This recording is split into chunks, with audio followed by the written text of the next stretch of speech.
ቸር አገልጋይ ማነው? ለንጉሥ የታመነ መክሊቱን ያልቀበረ አትርፎ የከበረ። ሰው ጾም ውስጥ ሲሆን ከምግብ ይቆጠባል፣ ከተለያየ ወንጀላቶች ይርቃል። የበለጠ ማለት ነው። ሌላ ቀን ይስራ ማለት አይደለም፣ ግን በጾም ሰዓት ደግሞ የበለጠ ከወንጀላቶች ይርቃል። አላህን ያስታውሳል። በልቡ አላህን መጠንቀቅ ይጀምራል። ወደ አላህ ይመለሳል ነው የበለጠ ማለት ነው። ስለዚህ ይሄ ነው የጾም ትሩፋቱ ማለት ነው። አንዱ ይሄ ነው። ሌላ ደግሞ ሰፋ አድርገን ካየው ጤንነትም አለው። አላህ ይህንን ነገር ሲደነግግ ለሰው ልጆች ጠቃሚ ነው። አንድ ዘርፍ ብቻ አይደለም፣ ብዙ አይነት ዘርፍ ይኖራል። ለምሳሌ ለጤንነት ብንል አንድ ሰው ቢጾም ለጤንነቱ አሪፍ ነው ለራሱ ማለት ነው። ስለዚህ ይሄ ነው ሶስተኛው ጾም። አራተኛ ደግሞ ምጽዋት የምንለው በአማርኛ ወይ ደግሞ በአረበኛ ዘካን የምንለው በአማርኛ ምጽዋት እንለዋለን። ሙስሊም ይዋጅብበታል ወይ ደግሞ ግዴታ የሚሆንበት ታይም አለ። በየአመቱ ዘካ የሚባል ነገር አለ። ነጋዴ ሊሆን ይችላል። ካለው ሀብት ላይ በየአመቱ ሂሳብ ተደርጎ በሆነ ፐርሰንት ማለት ነው ለድሃዎች ኢንቨስት ያወጣል። ኦኬ፣ ለተቸገሩ ሰዎች ከገንዘቡ ያካፍላል። ይሄ የሙስሊም ግዴታው ነው። ቅድም እንደነገርኩ ይሄ የእስልምና አርካን ነው፣ ምሰሶ ነው። ኦኬ፣ በየአመቱ ይሄ ነገር ይደረጋል እና ዘካተል ብዙ አይነት ዘካዎች አሉ። በነዛ መልኩ ያው እሱ ላይ ግዴታ ሲሆንበት ማለት ነው አቅሙ ሲኖረው ማለት ነው ይሄ ነገር በእሱ ላይ ግዴታ ይሆናል ነው። አራተኛው ደግሞ አሁን ስንተኛው ደረስና? አሁን የመጀመሪያው ሸሃደቱ አላ ኢላሃ ኢለላህ ነው። ሁለተኛው ኢቃሙ ሶላህ፣ ኢታኢ ዘካ፣ ወሰውሙ ረመዳን። ኦኬ፣ ወሐጁል በይት የመጨረሻው ደግሞ ሐጅ ነው ማለት ነው። ሐጅ ማለት መጎብኘት ማለት ነው። የአላሁ ስብሐነሁ ወተዓላን ቤት መካ ላይ የሚገኘውን ከዓባ የምንለውን ሁላችንም አቅጣጫ አድርገን የያዝነውን የአላህን ቤት በይቱላህ መጎብኘት አንድ ሰው ከቻለ ትራንስፖርቱን ከቻለ እዛ ድረስ መሄድ ከቻለ ግዴታ ይሆንበታል ማለት ነው። ስለዚህ እነዚህን የእስልምና 5 ምሰሶዎች ያሟላ ሰው ሙስሊም ይባላል። እየቻለ ማድረግ ከቻለ ያው ግዴታውን ያደርጋል። እየቻለ ግን የማያደርግ ከሆነ ሙስሊም ሊባል አይችልም ማለት ነው። ኦኬ፣ ይሄ ነው። ኦኬ፣ የመጨረሻው ለምሳሌ አሁን አንድ ሰው እስልምናን ከተቀበለ በኋላ በክርስቲያኖች ዝማሬ ታቀርባለህ። እናንተ ጋር ምንድን ነው ያለው? ለምሳሌ በዝማሬ ስም ያለው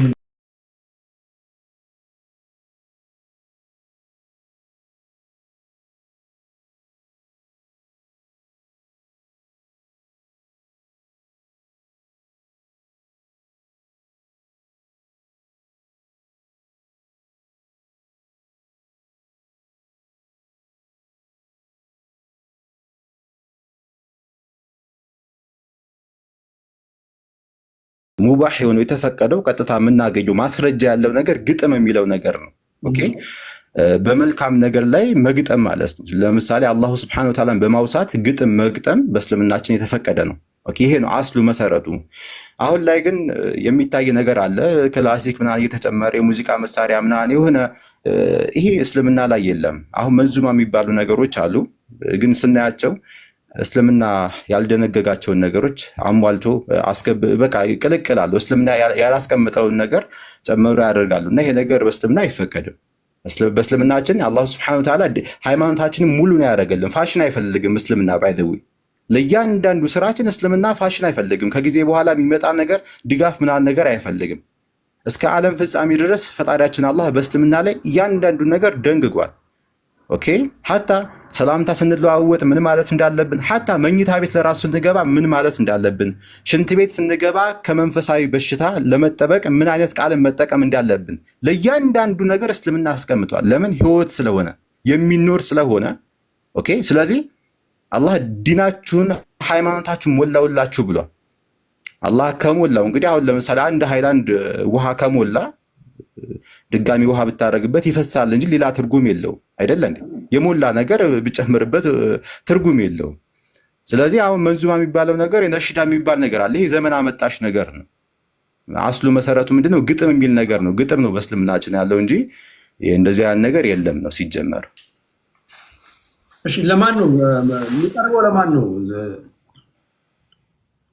ግጥሞች መንዙማው ለማንም ይሆናል። ይህ የነሱ ፍልስፍና ነው። ለምሳሌ አላህን ብቻ ነው አላህ ተኮር ብቻ ናቸው መንዙማዎች ወይስ ነቢያቶችንም እንደዚሁ ማወደስ ይቻላል በዝማሬ? ኦኬ አሁን ይሄ እንደነገርኩ የሙዚቃ መሳሪያ ምናምን ተጨምሮበት ምናምን እንደዚህ እንዲያን ነገር በእስልምና አልተደነገገም። አስለን ሲጀመር ለማነው ወደሚለው መሄድም አያስፈልግም። ካልተደነገገ ለማነው ወደሚለው መሄድ አያስፈልግም። ኦኬ ግን ግጥም የሚባለው ነገር ለምሳሌ ለነብዩ መሐመድ ሽዕር ግጥም ተደርጓል። ጦለዐ አልበድሩ ዐለይና ወደ መዲና በመጡ ሰዓት ግጥም አዘጋጅተው ተገጥሞላቸዋል። እሳቸው ይህንን ተግባር አልተቃወሙም። ኦኬ ስለዚህ ድንበር በማያልፍ መልኩ ነብያቶችን የሚያወሳ እኔ አሁን ለምሳሌ አሁን አንድ እዚህ ጋር መልካም ሰው ከመጣ ስለ መልካምነቱ ኦኬ በግጥም መልኩ ባስቀምጥለት እስልምናን በማይጻረር መልኩ ከሆነ ይፈቀዳል። አየው ግጥም ሲባል ግን ድንበር እያለፈ ከሆነ ቅድም እንዳልከው አሁን አምልኮትን ለሰው እየሰጠ ከሆነ ግጥሙ ሽርክ ካለበት ኦኬ ይሄ ደግሞ ሐራም ነው፣ የተጠላ ሙንከር ነው። ከሙንከር ነትም አልፎ የተከለከለ ነው። ኦኬ ስለዚህ ይሄ ነው። ኦኬ አሁን የመጨረሻው ጥያቄ ለምሳሌ አሁን ብዙ ጊዜ በአይናችን የምናያቸው ነገሮች አሉ። የእስልምና እምነት ተከታይም ከሱስ ጋር አዳብሎ ለምሳሌ ጫት ከመቃም ጋር አያይዞ የማየት ነገር አለ። በእስልምና ጫት መቃም ይፈቀዳል ወይስ የሃይማኖቱ አንዱ አካል ነው? ኦኬ በአጠቃላይ ራስን የሚጎዳ ነገር በእስልምና ተከልክሏል። ኡሒለ ለኩም ጠይባት ነው አላህ ቁርአን ላይ ያለው። እናንተ ሊጠቅም የሚችል ነገር ኦኬ ሊገነባ የሚችል ነገር ፈቀድኩላችሁ ነው ያለው።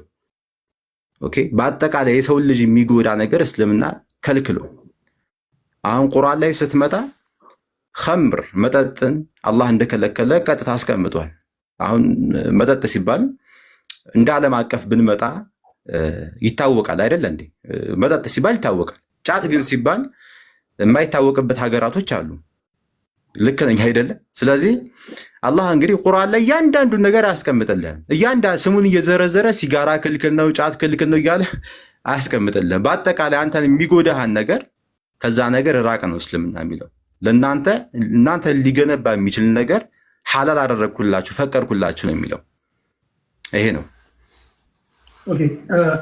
ሶስቱ በቂ ናቸው። ከሶስቱ ውጭ ሌላ ሰው ባትልኩልኝ ደስ ይለኛል። ሶስቱን በደንብ እንስማ፣ ጽድት አድርገን እንስማና ምናልባት ቴዲ ይቅርታና በእኔ ቦታ ወይ ሶስት ሰው ብቻ የሚሆን ከሆነ ዮሐድን ታስገባዋለህ? ዮሐድን ላስገባለን? አስገባ። ዮሐድ ንጉስ የሚለውን ሰላም ብያለው ሁላችሁንም። ቴዲ በዚህ አጋጣሚ ኤፍሬም ሰላም ብያለው፣ ኦዛማ ሰላም ብያለው። ሰላም ክርስቶስ ከሁላችሁ ጋር ይሁን። መሀል ላይ ገብቼ ስላወራው ችግር የለውም። ያው ዋናው ነገር ምንድነው፣ እኔ ዓለም ውስጥ ያለው ልጅ ነኝ።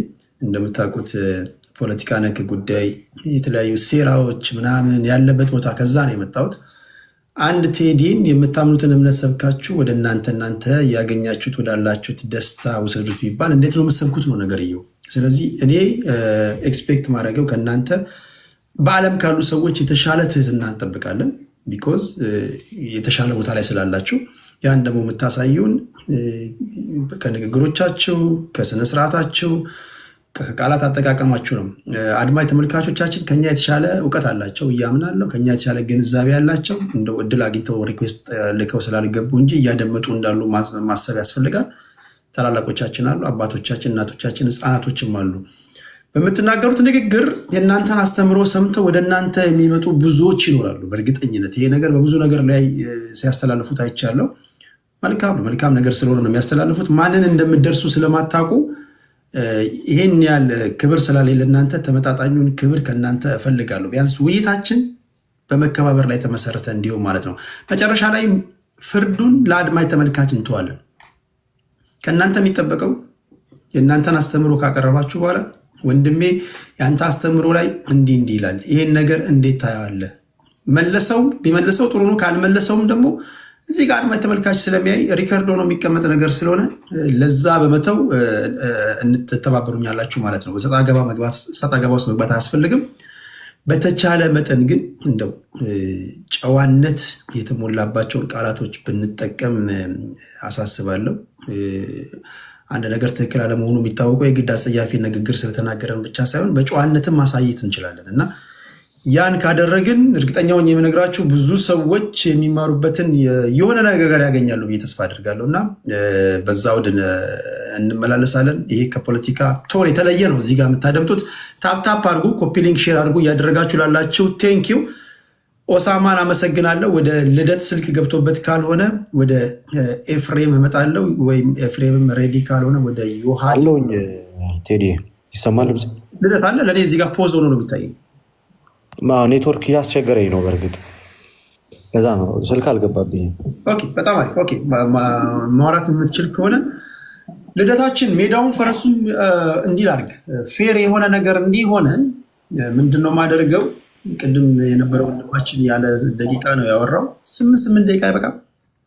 ልክ ለፖለቲከኞች እንደማደርገው ዞሮ ስለሚመጣ 9 ደቂቃ ላድርገው። 9 ደቂቃ ላድርገውና ከቤዚክሱ ጀምረ የኦርቶዶክስ ተዋህዶ እምነት ተከታይ ነው ልደት። ኤፍሬም ባለ ጊዜው የኢቫንጀሊስት ነው፣ መዳን በክርስቶስ ነው፣ ወይም ደግሞ የፕሮቴስታንት እምነት ተከታይ ነው። የውሃድ የኦርቶዶክስ እምነት ተከታይ እንደሆነ መገመት ይቻላል። እስኪ ከቤዚክሱ ጀምራችሁ ከመሰረታዊ አስተምሮ ጀምራችሁ አንድ ሰው ወደ ኦርቶዶክስ ተዋህዶ ሊቀላቀል ቢፈልግ ልደት የት ነው የሚጀምረው? እስኪ ንገረን። ምናልባት እኛ 2 ነን እና ደቂቃውን ከፋፍለን መጠቀም እንችላለን የሰጠህንን፣ ወይንስ እሱ ሙሉ ሊደርሰው ይችላል? ሜይ ቢ ፌር እንድትሆን ከተባለ የሰጠህን ሰው በዛ እንዳይባል ከዚህ ጋር አንድ ነገር አጠር አድርጌ ነገራችሁ። ቦታው ቤቱ የሚችለው ማክሲመም ሰው እንኳን አስገባው ቢባል ከኔ ውጭ የሚችለው 8 ሰው ነው አይደል? 8 ሰው ነው መሸከም የሚችለው። ስለዚህ አንዳንዴ በቁጥር የኦርቶዶክስ እምነት ተከታዮች ከበዙ ለኦርቶዶክስ ፌቨር እያደረኩ አይደለም። በቃ እንደ አጋጣሚ ለምሳሌ 2 ልጆች የኦርቶዶክስ ገብተዋል ወይ የእስልምና ሊበዙ ይችላሉ። ዛሬ 3ኛ ቀናችን ነው። ነገ አንዱ ሊበዛ ይችላል፣ አንዱ ሊያንስ ይችላል እና ጀስት በሚዛናዊነት አድምጡት። አሁን 2 የኦርቶዶክስ ልጆች አሉ፣ ኦኬ ችግር የለውም። ሌሎች የምታምኑባቸው የእስልምናና የፕሮቴስታንት እምነት ተከታዮች ሲመጡ አንዳንድ እድል እሰጣለሁ። አሁን በዚሁ ባለው እንቀጥል፣ ችግር የለውም። አንተ ያገኘውን ደቂቃ እሱ ያገኛል። 9 ደቂቃ ልደት። እሺ፣ እግዚአብሔር ያክብርልኝ ቴዲ። ደቂቃውን ማስጀመር ትችላለህ። በስመ አብ ወወልድ ወመንፈስ ቅዱስ አህዱ አምላክ አሜን። ሳይጓደል በሶስትነት ሳይቀንስ በአምላክነት ከዘላለም ጀምሮ ያለና የሚኖር እግዚአብሔር አምላክ ስሙ የተመሰገነ ይሁን። ክርስቲያን እንደመሆኔ አንድ ሰው ወደ ቤተክርስቲያን ወይም ደግሞ ወደ ቅዱስ ቤተክርስቲያን ለመምጣት ምን አይነት መሰረታዊ ነገር ማወቅ አለበት የሚለውን ነገር ለማስረዳት ያህል በቀላሉ ቤተክርስቲያናችን ሁሉም ሊያውቀው የሚገባው የክርስቶስ ኢየሱስ ቤተክርስቲያን ናት። መሰረቷ ክርስቶስ ነው። ልክ በዚህ በሐዋርያት ስራ ላይ እንደተጻፈው ምዕራፍ 20 ቁጥር 28 ላይ እንዳለው እግዚአብሔር በገዛ ደሙ የዋጃትን የእግዚአብሔርን ቤተክርስቲያን ተጠብቁ ዘንድ ተብሎ እንደተነገረ በክርስቶስ ኢየሱስ ደም የተዋጀች ቤተክርስቲያን ናት እና ይህች ቤተክርስቲያን የሃይማኖት መግቢያ ወይንም መሰረታዊ የሃይማኖት ትምህርት አለ አዲስ ለሚመጣ ሰው። ከነዛ ውስጥም 5 አዕማደ ምስጢራት ወይንም 5 መሰረታዊ ትምህርቶች አሉ። ከነዛ ውስጥ የመጀመሪያውና ዋነኛው ሰው ማወቅ ያለበት አምላኩን ነው አይደለ? ልክ በዚህ በኦሪት ዘዳግም ምዕራፍ 6 ከቁጥር 4 ላይ እስራኤል ሆይ ስማ ይላል። አምላካችን እግዚአብሔር አንድ እግዚአብሔር ነው እንደሚለው የክርስቲያን አምላክ አንድ አምላክ ነው፣ በ3 አካል የተገለጠ በ3 አካል የተገለጠ አንድ አምላክ የሚለውን ማወቅ አለበት። ወይንም ደግሞ ባጭሩ የሚስጥረ ሥላሴን ትምህርት መረዳትና ማወቅ መቻል አለበት። ሚስጥር ያስባለው ሰዎች የማያውቁት ለሰዎች እውቀት የተከለከለ ትምህርት ሆኖ ሳይሆን ክርስቲያኖች እግዚአብሔር አምላክ እሱ ራሱን በገለጠበት ልክ የሚረዱትና የሚያውቁት ትምህርት ነው እና የመጀመሪያው መግቢያው እግዚአብሔር ማን ነው ብሎ ማወቅና መረዳት ነው።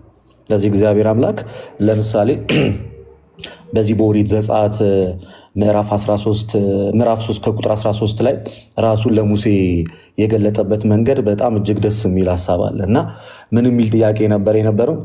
ሙሴም እግዚአብሔርን እንሆ ወደ እስራኤል ልጆች በመጣው ጊዜ የአባቶቻቸው አምላክ ወደ እናንተ ላከኝ ባልኩ ጊዜ ስሙንስ ማን ነው ባሉኝ ጊዜ ምን እላቸዋለሁ ብሎ ሲጠይቀው ሙሴም እግዚአብሔርን እንሆ ወደ እስራኤል ልጆች በወጣ ጊዜ የአባቶቻቸው አምላክ ወደ እናንተ ላከኝ፣ እግዚአብሔር ሙሴን ያለና የሚኖር እኔ ነኝ አለው ይላል። ምንና ያለና የሚኖር እኔ። ስለዚህ የክርስትና እምነት ውስጥ እግዚአብሔር ያለና የሚኖር ከዘላለም ያለ ለዘላለም የሚኖር አምላክ እንደሆነ ማወቅና መረዳት ይጠበቅብናል። ክርስቲያኖች ሶስት አምላክን አናመልክም። አንዱ አምላክ ግን በሶስት አካል የተገለጠ እንደሆነ መጽሐፍ ቅዱስ በሚገባ ይነግረናል። ለምሳሌ በዚህ በማቴዎስ ወንጌል ምዕራፍ 28 ከቁጥር 19 እስከ 20 ድረስ ወደ ዓለም ሂዱ አሕዛብንም በአብ በወልድ በመንፈስ ቅዱስ ስም እያጠመቃችሁ ሲል የአብን የወልድን የመንፈስ ቅዱስን ስም ይጠራና በእነዚህ ስሞች ብሎ አይደለም የሚጠቀልለው ስም ይልና ልክ ለአንድ እንደሚናገር ያደርገዋል። ሶስት ስም ተጠቅሶ ለምሳሌ አሁን ቴዲ፣ ኤፍሬም እና ዮሐድ ቢባል እነዚህ ሶስት ስሞች ተብሎ ነው አይደለም የሚነገሩት። እዛ መጽሐፍ ላይ ግን በአብ በወልድ በመንፈስ ቅዱስ ስም ይለዋል። ለምንድን ነው? ስራው በአንድ አምላክ የሚሰራ ስለሆነ ሶስት አካል ማለት ሶስት አማልክት እንዳልሆነ ሲያስረዳ ይሄንን ይናገራል። ስለዚህ ክርስትና መሰረታዊ ትምህርቱ የሚጀምረው እግዚአብሔርን በማወቅ እግዚአብሔር ማን ነው? ሁሉን ቻይ አዶናይ ያለና የሚኖር አንድ አምላክ በሶስት አካል የተገለጠ የሚለውን ያስረዳል። ለምሳሌ በዚህ በኦሪት ዘፍጥረት ምዕራፍ 1 ከቁጥር 26 እግዚአብሔርም አለ ሰውን እንደ መልካችንና እንደ ምሳሌያችን እንፍጠረ። አሁን ለምሳሌ ቴዲ እግዚአብሔር አለ ሲል እንደ አንድ ሰው ወይንስ ከአንድ በላይ እንደሆነ ሰው እየተናገረ ነው? እንደ አንድ ሰው እየተናገረ ነው። አለ ሲል የአንድ ሰው ንግግር ነው አይደል? ስለዚህ ይሄ የእግዚአብሔር ፈጣሪ አንድ እንደሆነ ትረዳል። እግዚአብሔር ማለት አለ ሲል ንግግሩ የአንድ ሰው ይመስላል። ግን ቀጠል ይልና በመልካችን ይላል አይደል? ከአንድ በላይ እንደሆነ አይናገርም። ስለዚህ እግዚአብሔር በስም በአካል ሶስት እንደሆነ ግን እነዛም ሶስት መለኮታዊ አካል በአንድ አምላክነት ጸንተው የሚኖሩ መሆኑን ክርስትና ከመጀመሪያውም ጀምሮ የሚያስተምር። ከዛ ክርስትና ቀጥል ይልና እግዚአብሔርና ሰውን መካከል ያለውን ነገር ያስረዳል። እንግዲህ እግዚአብሔር በመጀመሪያ ሰማይና ምድርን ፈጠረ ካለ በኋላ በመጨረሻው ቀን ሰውን ነው የፈጠረው አይደለ? ሰውን በመልኩ ከፈጠረ በኋላ ሰው የእግዚአብሔርን ትእዛዝ በማፍረሱ ወደቀ። በመውደቁ ምክንያት ሞት ወደ ሰው ልጆች ሁሉ ገባ። ስለዚህ ያንን የሰውን ልጅ ለማዳን እግዚአብሔር ምን አደረገ? አስቀድሞ ነቢያትን ኋላም ደግሞ ራሱ አንድያ ልጅ ወደዚህ ዓለም መጥቶ ሰው በመሆን ዓለምን ያዳነበትን ትምህርት ቤተክርስቲያናችን የሚስጥረ ሥጋዌ ወይም የአምላክ ሰው መሆን ትምህርት ብላ ትናገራለች። ከሶስቱ አካል ከአብ ከወልድ ከመንፈስ ቅዱስ አካላዊ ቃል ወልድ በዮሐንስ ወንጌል ምዕራፍ 1 ከቁጥር 1 ላይ በመጀመሪያ ቃል ነበር፣ ቃልም በእግዚአብሔር ዘንድ ነበር ካለ በኋላ ቁጥር 14 ላይ ምን ብሎ ይናገራል? ቃልም ሥጋ ሆነ ሲል ከሶስቱ አካል አንዱ ወልድ የእግዚአብሔር ልጅ እርሱ ሰው እንደሆነና የሰው ልጆችን ሁሉም ወደ ዘላለም ሕይወት እንዳመጣቸው ይህ የክርስትና መሰረታዊ ትምህርት ነው። የሚስጥረ ሥላሴን ከተረዳን በኋላ አንድ አምላክ በሶስት አካል የሚለውን ጽኑ ትምህርት ካወቅን በኋላ ቀጣዩ የሚቀጥለው ዋነኛ ነገር የምንረዳው ምንድን ነው ማለት ነው? በዚህ በዮሐንስ ወንጌል ምዕራፍ 3 ከቁጥር 16 ላይ ያለውን መሰረታዊ ቃል የክርስትና ዋና ክፍል ሆኖ እናገኘዋለን። ልክ በእርሱ የሚያምን ሁሉ የዘላለም ሕይወት እንዲኖረው ነው እንጂ እንዳይጠፋ እግዚአብሔር ስንት ልጁን ይላል? አንድያ ልጁን እስኪሰጥ ድረስ ዓለሙን እንዲወዷል ነው ይላል። እግዚአብሔር ዓለሙን በመውደዱ ስንት ልጅ ነው የሰጠን? አንድ ልጅ። ኢየሱስ ክርስቶስ የእግዚአብሔር ልጅ ነው ስንል ከዘላለሙ ከእግዚአብሔር ጋር ያለና የሚኖር ነው ያለ ነው። ለምሳሌ ይህንን መወለድ ስጋዊ መወለድ ሳይሆን ይሄ መለኮታዊ ውልደት ነው። በመለኮታዊ አካልነት ነው ወልድ ከአብ ከዘላለሙ የተወለደው። ልክ ለምሳሌ ከፀሐይ ብርሃን እንደሚወጣና በዛ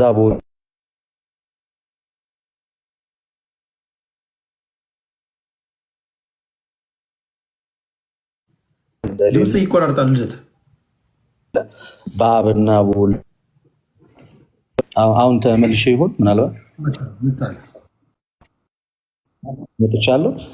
ስለዚህ የአምላክ ሰው መሆን ትምህርት በቤተክርስቲያናችን እጅግ የጸና ትምህርት፣ ልክ ክርስቶስ በስጋ እንደመጣ የማይታመን መንፈስ ሁሉ ከእግዚአብሔር አይደለም እንደሚል ክርስቶስ በስጋ እንደመጣ የሚያምን ግን ይህ ከእግዚአብሔርም ነው መንፈሱም ማለት ነው።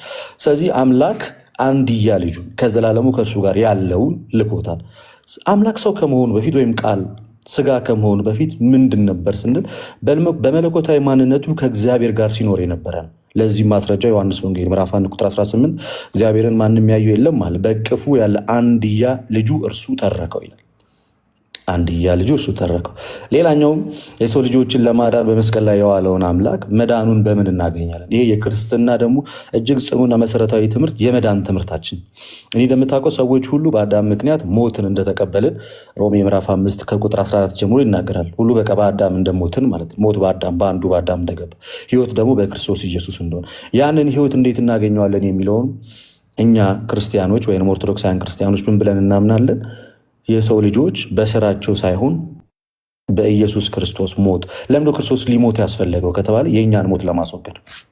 የመጽሐፍ ቅዱስ ጥቅስ ለመጥቀስ ያህል በዚህ በዕብራውያን መልእክት ምዕራፍ 2 ላይ ሐዋርያው ቅዱስ ጳውሎስ እንደዚህ ብሎ ይናገራል። በዕብራውያን መልእክቱ ምዕራፍ 2 ከቁጥር 14 እስከ 15 ላይ ለምን አምላክ ሰው እንደሆነና ምን እንደሆነ ሲናገር እንደዚህ ይላል። እንግዲህ ይላል ልጆቹ በስጋና በደም ስለሚካፈሉ እርሱ ደግሞ በሞት ላይ ስልጣን ያለውን በምን እንዲሽር? በሞቱ እንዲሽር። ሰው በአዳም ምክንያት የመጣበትን ሞት በራሱ አቅም መሻር አልቻለም። ስለዚህ ሞትን የሚያሸንፍ አምላክ ነው። አምላክ ደግሞ በባህሪው የሚሞት አይደለም። የሚሞት ስላልሆነ የሚሞተውን የእኛን ስጋ የራሱ ገንዘብ አደረገና ሞትን በአምላካዊ ኃይሉ ድል እንዳደረገው እናውቃለን። እንዲህ ይላል ሞትን በሞቱ እንዲሽር ይላል። ይኸውም ዲያብሎስ ነው። በሕይወታቸው ሁሉ ስለ ሞት ፍርሃት በባርነት ታሰሩት የነበሩት ሁሉ ነፃ እንዲያወጣ በስጋና በደም እንዲሁ ተካፈለ ይላል። ቀጣዩን ዮሐድ ስለሚቀጥለው ምንም ችግር ሰው ጠቅላላ ስናደርገው የክርስትና ትምህርት እግዚአብሔር አምላክ ያለና የሚኖር ከዘላለሙ ያለ ከዛ ደግሞ የጠፋውን የሰው ልጅ ለማዳን በስጋ የተገለጠ አምላክ ያም በስጋ የተገለጠ አምላክ ዓለምን ያዳነ ያንን ድነት ደግሞ የሰው ልጆች ተካፍለው በክርስቶስ ኢየሱስ አምኖ በአብ በወልድ በመንፈስ ቅዱስም ተጠምቀው የእግዚአብሔር ልጆች የሚሆኑበትና የልጅነት ስልጣን ተቀብለው እግዚአብሔርን አባት ብለው የሚያምኑበት እምነት ነው ባጭሩ። ልክ ሮሜ ምዕራፍ 8 ቁጥር 17 ላይ አባ ብለን የምንጮህበትን ልጅነትን መንፈስ እንደተቀበለን እና ልጆች ከሆንን ደግሞ ወራሾችም ጭምር እንደሆነ ይነግረናል። ማለት የእግዚአብሔር ወራሾች ልጅነትን የማግኘት እምነት ወይም የመዳን እምነት በአጭሩ ክርስትና ነው ማለት ነው። ቴንኪው ልደታችን። ብዙዎቻችሁ ቪዲዮ ቢከፍቱ ትላላችሁ። አይዶን ነው መክፈት የሚችሉ ከሆነ አላውቅም፣ ቢሆን ደስ ይላል። ካልሆነም ችግር የለውም መክፈት ትችላላችሁ ቪዲዮ። እርስ በርሳችሁም ስለምትጠያየቁ አንዳችሁን መጠያየቅም ስለሚኖር እንደዛ ማድረግ ትችላላችሁ።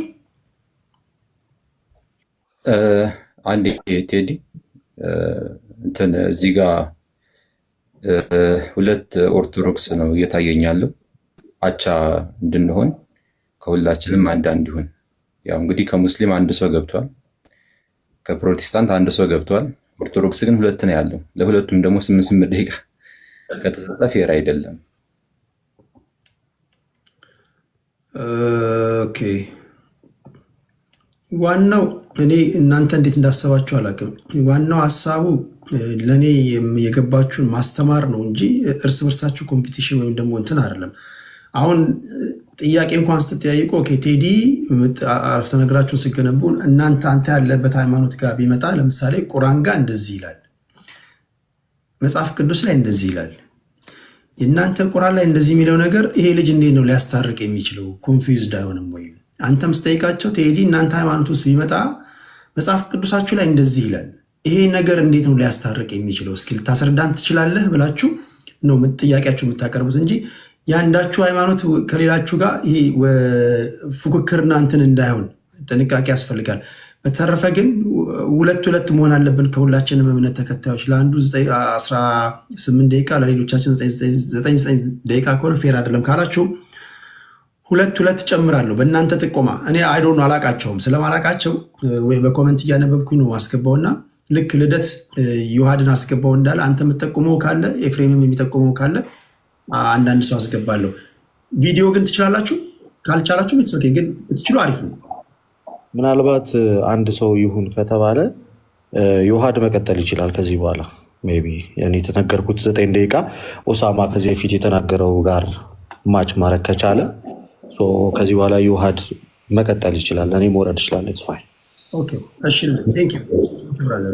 ልብ አመሰግናለሁ ስለ ትህትና ወንድሜ። ኦኬ ቪዲዮ ማብራት ትችላላችሁ ያላችሁት ኤፊ ዮሐድ እና ኦስማ አሁን ፌር ነው ብዬ አስባለሁ። ሚዛናዊ ነው። እንዴት ነው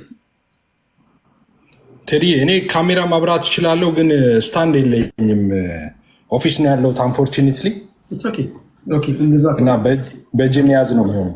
እንትን ማሳየው ነገር ስለሚኖር ላፕቶፕ ምናምን ከፍታለሁ ግን ስታንድ የለኝም። ለዛ ነው ቴዲ። መክፈቴ ግን አይቀርም። ይሄ ሶስተኛ ቀናችን ነው። 4ኛ 5ኛ ቀን ላይ እንደዛ እያደረግን እንሄዳለን። ለጊዜው ግን በዚህ አድምጧቸው። በቃ የግድ ቪዲዮ አብሩ እያላችሁ እንትን አትበሉ። አሁን ፌር ነው። ስለዚህ ከ3 እምነቶች ነው ያለው። ሌላ እምነት ተከታይ እዚህ ላይ ብዙ መጨመር አስፈላጊ ነው ብዬ አላስብም። ካቶሊክ እና የሐዋርያት እምነት ተከታዮች ናቸው ጥያቄ እያቀረባችሁ ያላችሁት። ዋቄ ፈናንም ለምንድን ነው ማታሳትፈው ብላችኋል። እሱንም እንደዚሁ ለማሳተፍ ሙከራ እናድርጋለን። ለጊዜው ግን በእነዚህ ወንድሞች እንቀጥል። ዮሐድ 9 ደቂቃ አለ ወንድሜ።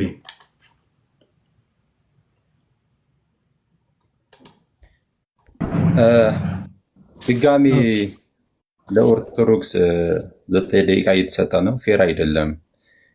ኤፍሬም ነው መቀጠል ያለበት። ኤፍሬም ፕሮቴስታንት ነው መሰለኝ። ኤፍሬም ነው ለካ። ኦኬ ኤፍሬም፣ ከዛ የዮሐድ አካሄዱ ልደስ ስለወጣ እንትን ብሎብኝ ነው። እሺ ኤፊ 9 ደቂቃ አለ ወንድሜ።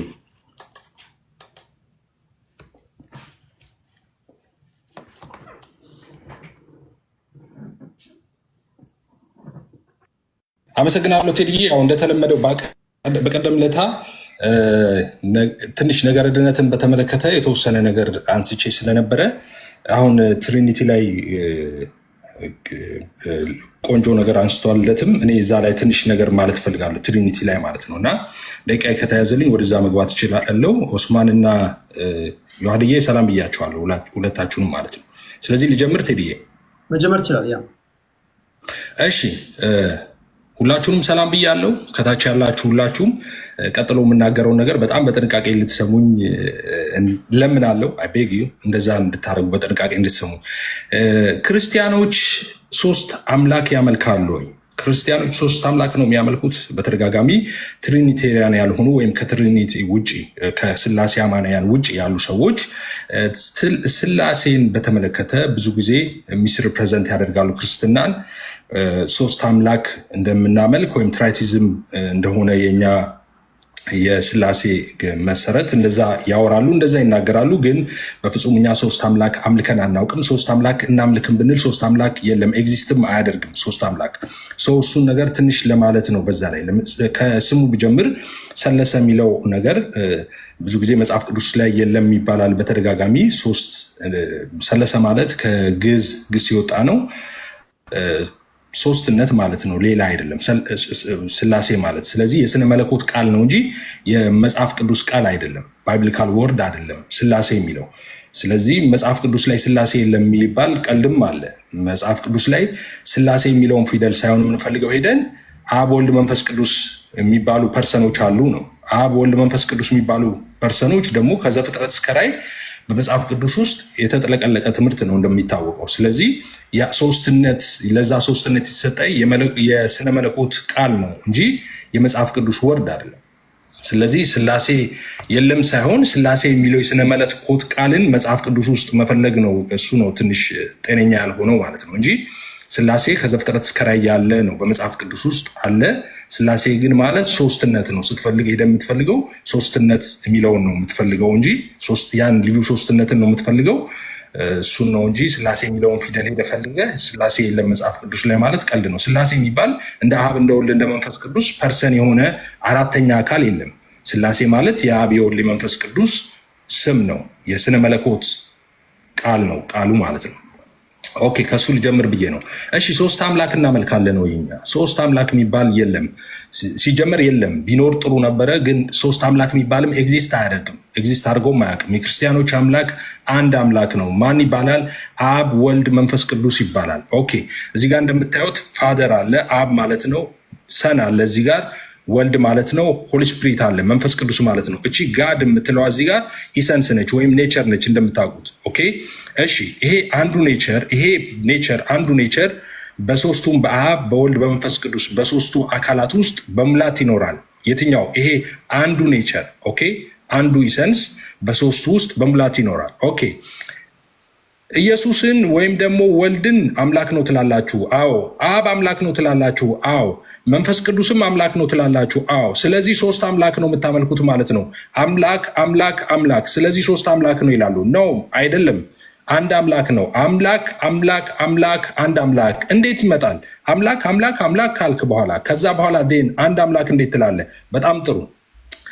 አብም ወልድም መንፈስ ቅዱስም ይሄን አንዱን ኔቸር ነው የሚካፈሉት። ኦኬ ይሄ አንዱ ኔቸር ነው በአብም በወልድም በመንፈስ ቅዱስም ውስጥ ያለው። አብ የራሱ መለኮት የለውም፣ ወልድ የራሱ መለኮት የለውም፣ መንፈስ ቅዱስ የራሱ መለኮት የለውም። ያለው አንድ መለኮት ነው። መለኮት አይከፈልም። ይሄ አንዱ መለኮት አብም ወልድም መንፈስ ቅዱስም ሼር የሚያደርጉት ፉሊ ሼር የሚያደርጉት ይሄን አንዱን ኔቸር ነው። አብ የራሱ መለኮት ቢኖረው፣ ወልድ የራሱ መለኮት፣ መንፈስ ቅዱስ የራሱ መለኮት ቢኖረው 3 አማልክት ነው። ነገር ግን የለም አብ ከወልድ የተለየ አምላክነት የለውም፣ ወልድ ከአብ የተለየ አምላክነት የለውም፣ መንፈስ ቅዱስ ከአብና ከወልድ የተለየ አምላክነት የለውም። አንድ አምላክ ነው ያለው የምንለው ለዚህ ነው። ኢሰንሱ አንድ ስለሆነ ማለት ነው። በፐርሰን ኦፍ ኮርስ 3 ዲስቲንክት ፐርሰንስ አሉ። ኦኬ 3 አካላት አሉ። ነገር ግን አንድ መለኮት ነው ያለው። ይሄን አንዱን ኔቸር ነው በአብም በወልድም በመንፈስ ቅዱስም ውስጥ ያለው። ኦኬ ስለዚህ ከዛ የተነሳ ነው አብን አምላክ ወልድን አምላክ መንፈስ ቅዱስን አምላክ የምንለው። ይሄ አንዱ ኔቸርን ፉሊ ኦኬ በሶስቱም አካላት ውስጥ ስላለ ነው። 1 2 3 ብለው ይቆጥሩና አካላትን ቆጥረው 3 አምላክ አለ ይላሉ። ይሄ ፐርሰን ነው፣ ኢሰንስ አንድ ነው። ኦኬ አንዱ ኢሰንስ ነው በሶስቱም አካላት ውስጥ ያለው። ለምሳሌ በምድር ላይ ስንት አይነት ሰውነት አለ? የሰውነት ኢሰንስ ስንት ነው? ምድር ላይ ሰውነት ኢሰንስ አንድ ነው አይደለ? ሰዎች ሁሉ ሰዎች ናቸው እንጂ ዝንጀሮዎች አይደሉም። ሰዎች ናቸው። የሰውነትን ኢሰንስ የተካፈለ ሁሉ ሰው ነው እንጂ ሌላ አካል አይደለም። ኦኬ ሌላ ፍጡር አይደለም። ስለዚህ የሰውነት ኢሰንስ ስንት ነው? አንድ ነው። እዚህ ገስት ላይ ስንት ሰው አለ? አንድ የሰውነት ኢሰንስ አለ። አንድ ሰውነት ነው ያለው። 2 3 4 ሰውነት የለም። አንድ ሰውነት ግን ገስት ላይ ስንት ሰዎች አሉ? 4 ሰዎች አሉ። ኦኬ የሰውነት ኢሰንስ አንድ። ወይም ደግሞ ወንዶች ስለሆንም በሌላ ምሳሌ ልስጥ። ለምሳሌ በምድር ላይ ስንት አይነት አባትነት አለ? የአባትነት ኢሰንስ ስንት ነው? አንድ ነው። ልጅ የወለደ ወንድ በሙሉ ምን ተብሎ ይጠራል? አባት ተብሎ ይጠራል አይደለ? እናት አይባልም መቼስ። ወንድ ከሆነ ልጅ ከወለደ አባት ተብሎ ይጠራል። የአባትነት ኢሰንስ ስንት ነው? አንድ። ስንት አባቶች አሉ? በጣም በርካታ። በምድር ላይ ገስት ላይ ያለነው በምሳሌ ልጆች ቢኖሩ ሁላችንም አባትነት ኢሰንስ አንድ ነው። ግን አራታችንም አባት ተብለን የተጠራ ነው። ለምንድን ነው? አንዱን የአባትነት ኢሰንስ ስለተካፈልን ነው። ፉሊ ሼር ስለምናደርግ አባት ተብለን እንጠራለን። ኦኬ 4 አባት ተብለን ልንጠራ እንችላለን። ኢሰንሱስ ግን ስንት ነው? አንድ ነው። ኦኬ 2 3 የለም። አለበለዚያ እናት ነው የምትሆነው እንጂ አባት ልትሆን አትችልም። ኢሰንሱ የአባትነት አንድ ስለሆነ እዚህ ጋር ይሄ ኢሰንስ ኔቸር አንድ ነው። 2 3 4 መሆን አይችልም። 3 ስንል ስለ ፐርሰን እያወራን ነው። ስለ አካል ነው የምናወራው እንጂ ስለ መለኮት አይደለም የምናወራው። መለኮት አንድ ነው። ይሄ አንዱ መለኮት ነው በሶስቱ አካላት ያለው። ለዛ ነው አምላክ ብለን ግን አንድ አምላክ የምንለው ይሄንን አንዱን መለኮት ነው ፉሊ ሼር የሚያደርጉት እንጂ የራሳቸው አንዳንድ መለኮት የላቸውም። ስለዚህ 3 አምላክ እናድርግ ቢባል ሊሆን አይችልም። ሰዎች ብለን እንጠራለን አይደል? ሰዎች 4 አባቶች አላልኩም? ገስት ላይ ያለ ነው 4 አባቶች ዴን ኦኬ አባትነት ስንት ነው? አንድ አባትነት ነው ያለው። ስለዚህ 3 ስንል ለምሳሌ 1ም 3ም የሚል መቀለጃ ነገር አለ። በነገራችን ላይ አንድ ነገር አንድም 3ም በአንድ ጊዜ ሊሆን አይችልም። የክርስትና አስተምሮ 1ም 3ም ሲባል ስላሴ አንድ ማለት በመለኮት ነው፣ 3 ማለት በአካል ነው እንጂ በአንድ ነገር አንድም ነው 3ም ነው ያልን አይደለም። እሱም መቀለጃ ብዙ ነገሮች ካለማወቅ የተነሳ ስለሆነ ነው። 3ነቱ በአካል ነው፣ አንድነቱ በመለኮት ነው። ስለዚህ አንድ ነገር 3ም አንድም ሊሆን አይችልም በአንድ ጊዜ። እንደዛ አይደለም የምንለው እኛ። 3 ስንል በአካል ማለታችን ነው፣ አንድ ስንል በመለኮት ማለታችን ነው። ስለዚህ ኢሰንሱ አንድ ነው። ይሄ መለኮት የምንለው አንድ ነው፣ 3 አይደለም። ስለዚህ የምናመልከው ራሱን በ3 አካል የገለጠ አንዱን አምላክ እግዚአብሔር ነው የምናመልከው። 3 አምላክ የሚባል ነገር የለንም። ራሱን በ3 አካል የገለጠ ልብ በሉ አንድ አምላክ ነው የምናመልከው። አብ የራሱ የብቻው አምላክነት፣ ወልድ የብቻው አምላክነት፣ መንፈስ ቅዱስ የብቻው አምላክነት የለውም። አብ ከወልድና ከመንፈስ ቅዱስ የተለየ አምላክነት የለውም። ወልድም ከመንፈስ ቅዱስና ከአብ የተለየ አምላክነት የለውም። መንፈስ ቅዱስም እንደዛው። ስለዚህ 3 አምላክ ታመልካላችሁ የሚባለው ውሸት ነው። 3 አምላክ እናድርግም ብንል አናደርግም። አንድ አምላክነት ነው ያለው። አንድ ይሄ ነው በሶስቱም አካላት ውስጥ በሙላት ያለው። ኦኬ ስለዚህ 3 አምላክ ነው የምታመልኩት የሚባለው ነገር ሐሰት ነው፣ ስም ማጥፋት ነው። 3 አምላክ አናመልክም። የኛ አምላክ አብ ወልድ መንፈስ ቅዱስ ይባላል። ራሱን በ3 አካል የገለጠው አንዱን አምላክ ነው የምናመልከው። አካል ስንል ረቂቅ መንፈሳዊ አካል ማለታችን ነው። የሚጨበጥ የሚዳሰስ ማለት እኔ ማለት የሚችል ረቂቅ መንፈሳዊ አካል ነው እያወራን ያለ ነው እንጂ የሚጨበጥ የሚዳሰስ አካል ማለት አይደለም። ኦኬ 1 ደቂቃ ነው ያለኝ። ኦኬ ስለዚህ ይሄ ነገር ገዚው ላይ ሊጨርሰው በቃ 1 ደቂቃ ከሆነ ያለኝ። ስለዚህ 3 አምላክ ነው የሚያመልኩት ክርስቲያኖች የሚባለው ውሸት ነው፣ ውሸት ነው፣ ውሸት ነው። ክርስትና 3 አምላክ እና በነገራችን ላይ ኤግዚስት የሚያደርግም 3 አምላክ የለም። ምድር ላይ ያለው እግዚአብሔር ከአማልክቶች መካከል እንዳንዱ ሳይሆን ከአማልክት መካከል ብቸኛ አምላክ ነው። 3 አምላክም 2 አምላክም የለም ምድር ላይ። ምድር ላይ ያለው በሰማይ ያለው ኤግዚስት የሚያደርገው አንድ አምላክ ነው። እሱም የክርስቲያኖች አምላክ ነው። አብ፣ ወልድ፣ መንፈስ ቅዱስ አንድ አምላክ ይባላል። አንድ አምላክ ራሱን በ3 አካል የገለጠ ይሄ አንድ ነው። በ3ቱም አካላት ውስጥ በሙላት ያለው እንጂ አብ የራሱ መለኮት፣ ወልድ የራሱ፣ መንፈስ ቅዱስ የራሱ መለኮት የለውም። አመሰግናለሁ ቴዲ። ቴንክ ዩ ዮሐድ ንጉስ።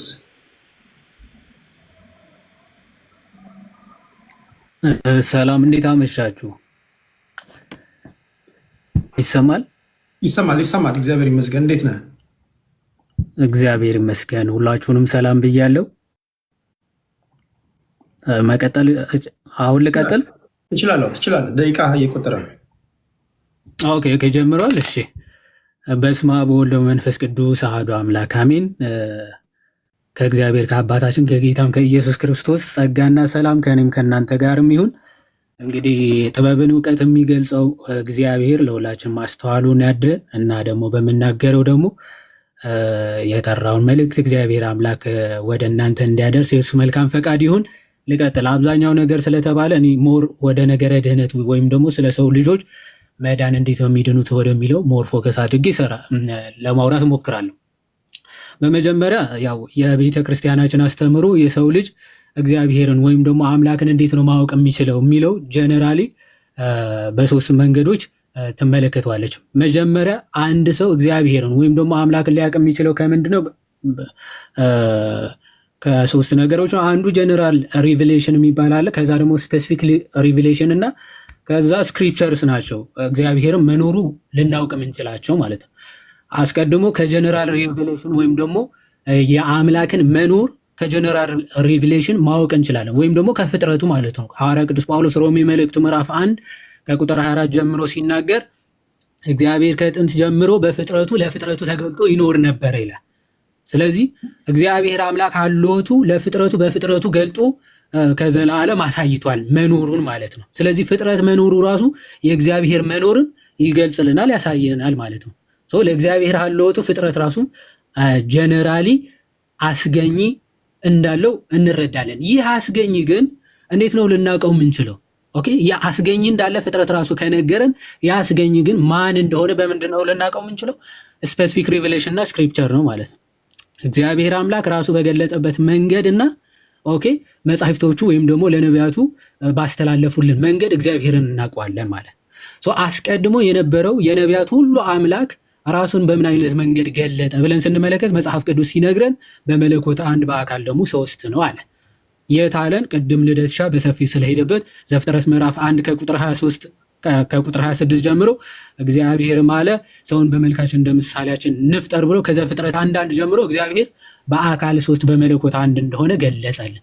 ስለዚህ አምላክን ነገር የተገለጸልህን አሜን ብለህ ትቀበላለህ እንጂ የአምላክን ሀልዎት በመመራመር የምትደርስበት አይደለም። እንኳን የአምላክን መኖር ይቅርና የአንድ ግለሰብ ባህሪ እንኳን ተመራምሬ ልደርስበት አልችልም። ሰውን ራሱ አጥንተ ልደርስበት የሚችል አይደለም። ሰውን ተመራምረ የምትደርስበት ካልሆነ ታዲያ ሰውን የፈጠረው ጌታ ተመራምሬ እንዴት ልደርስበት ይችላለሁ? አይቻልም። ታዲያ እንዴት ነው? ጌታችን ሲናገር ማቴዎስ ወንጌል ምዕራፍ 5 ላይ ልበ ንጹሖች ብፁዓን ናቸው አለ፣ እግዚአብሔርን ያዩታልና። ልብህን ንጹህ በማድረግ እና የቀናውን መንገድ በመከተል እግዚአብሔርን ወደ ማወቅ ደረጃ መድረስ ይቻላል። ስለዚህ እነ ቅዱስ ኤፍሬም ሶርያዊ የቤተ ክርስቲያናችን የእግዚአብሔርን መገለጥ አፖፋቲክ ቴዎሎጂ ይሉታል፣ ወይም ደግሞ ራስህን በትህትና በመግዛት አላውቅም በማለት ወደ እግዚአብሔር ማወቅ ደረጃ መድረስ ማለት ነው። ስለዚህ ክርስትና እንዲህ ያለ መገለጥ ነው ማለት ነው። ይህን ራሱን የገለጠው አምላክ በመለኮት አንድ በአካል 3 የሆነው አምላክ በዘመኑ ፍጻሜ በስጋ ተገልጦ ደግሞ የሰው ልጆችን ለማዳን ሰው እንደሆነ እናምናለን። ይህን ሰው የሆነበት ሚስጢር ደግሞ ለምንድን ነው የሚለው በጣም መሰረታዊ ጉዳይ ነገረ ድህነት ያስብለዋል። አያችሁ፣ ጌታችን የፍቅር አምላክ ነው። ፍጥረታቱን እንዲሁም የሚተዋቸው ጌታ አይደለም። አስቀድሞ የሰው ልጆችን ፈጠረ እና ደግሞ የዘላለም ክብሩን እንዲወርሱ ነፃ ፈቃድ ከነፃ ፈቃድ ጋር ፈጥሮ ሰጣቸው። ግን ይህን ነፃ ፈቃዳቸው ተጠቅመው የሰው ልጆች የእግዚአብሔርን ዙፋን የእግዚአብሔርን ክብር ተመኙ። ስለዚህ ይህንን ምኞታቸው ወዴት ጣላቸው? የእግዚአብሔርን ክብር ማግኘት ይቅርና ከሰውነት ተራ ወጥቶ የዲያብሎስ ባሪያ ሆኑ። እግዚአብሔር አምላክ የፈረደው ፍርድ ስለሆነ ይህን ፍርድ ሊያስወግድ የሚችል ከቶ አንድም ፍጡር አልተገኘም፣ አልነበርም። ስለዚህ አምላክ ፍቅሩን፣ ቸርነቱ፣ እውነተኛ ዳኝነቱን ሊገልጽ አምላክ ሰው ሆነ። ይሄ በጣም የሚደንቅ ነገር ነው። አምላክ ለፍጥረቱ ያለውን ፍቅር ሊያሳይ የፍጥረቱን ስጋ ያዘ። ይሄ ለዛ ነው አምላካችን የፍቅር አምላክ ነው ብለን ስንናገር በወሬ ወይም ደግሞ እንዲሁ ያላደረገውን ያለ ስሙ ያለ ባህሪው እየሰጠ ነው አይደለም። አምላካችን የምርም ፍቅሩን በተግባር አሳይቶናል ማለት ነው። የወደቀውን ፍጥረቱን የእሱን ስጋን ያዘና ሊያነሳው ወደደ ማለት ነው። እና ዳኝነቱ ምክንያቱ ፍርድ ፈርዶበት ነበረ፣ ፍርዱም አላስቀረበትም። የፍቅር አምላክ ነው፣ ፍቅሩም አላጎደለም ማለት ነው። ስለዚህ እውነተኛ ዳኝነቱ ከፍቅሩ አስማምቶ ሊያድነው የሰው ልጅ ሰው ሆነ። ሰው ከሆነ በኋላ የሰው ልጅ እንዴት ታዲያ ይዳን? ፍቅሩን በዚህ አይነት መንገድ ለሰው ልጆች ካሳየ ይህ ጌታ ለሰው ልጆች ያደረገውን ፍቅሩ ግን በምን ገንዘብ ያደርጉታል? ሰዎች እንዴት ሊያገኙት ይችላሉ? የሚለውን ሐዋርያ ቅዱስ ጳውሎስ የተናገረውን ተናግሬ ሰዓት ካለኝ እቀጥላለሁ፣ ከሌለኝ ግን ጨርሳለሁ። አንደኛ ቆሮንቶስ መልእክቱ ምዕራፍ 10 ሐዋርያ ቅዱስ ጳውሎስ የነገረ ድህነት የክርስትና የነገረ ድህነትን ትምህርት በብሉይ ኪዳን በምሳሌ እግዚአብሔር አምላክ ለሰው ልጆች ገልጾታል ብሎ ሐዋርያ ቅዱስ ጳውሎስ ይገልጻል። ምን በማለት እንዲህ ይላል? ወንድሞች ሆይ ይህን ታውቁ ዘንድ እወዳለሁ። አባቶቻችሁን ሁሉ ከደመና በታች ነበሩ፣ ሁሉም በባህር መካከል ተሻገሩ፣ ሁሉም ሙሴን ይተባበሩ ዘንድ በደመናና በባህር ተጠመቁ፣ ሁሉም ያን መንፈሳዊ መብል ጠጡ፣ ሁሉ ያን መንፈሳዊ መጠጥ ጠጡ። ይከተላቸው የነበረው ከመንፈሳዊ አለት ጠጥተዋልና ያም አለት ክርስቶስ ነበረ። እግዚአብሔር ግን ከእነርሱ በሚበዙት ደስ አላለውምና በምድረ በዳ ወድቀዋል ይላል። አሁን የነገረ ድህነት ትምህርት አስቀድሞ ያለ ስራ በጸጋ የሚገኝ መዳን ተብሎ ይነገራል። ወይም ደግሞ ድነናል ብለን እንጀምራለን። ከዛ በኋላ መዳናችንን እንፈጽማለን። በመጨረሻ ደግሞ እንድናለን ብለን ድህነት በሶስት ከፍለን እንመለከተዋለን። የመጀመሪያው ድነናል የምንለው የሰው ልጆች መስራት ያልቻሉትን ክርስቶስ የሰራውን ስራ አምኖ ምስጢራትን በመቀበል የምናገኘው መዳን ነው።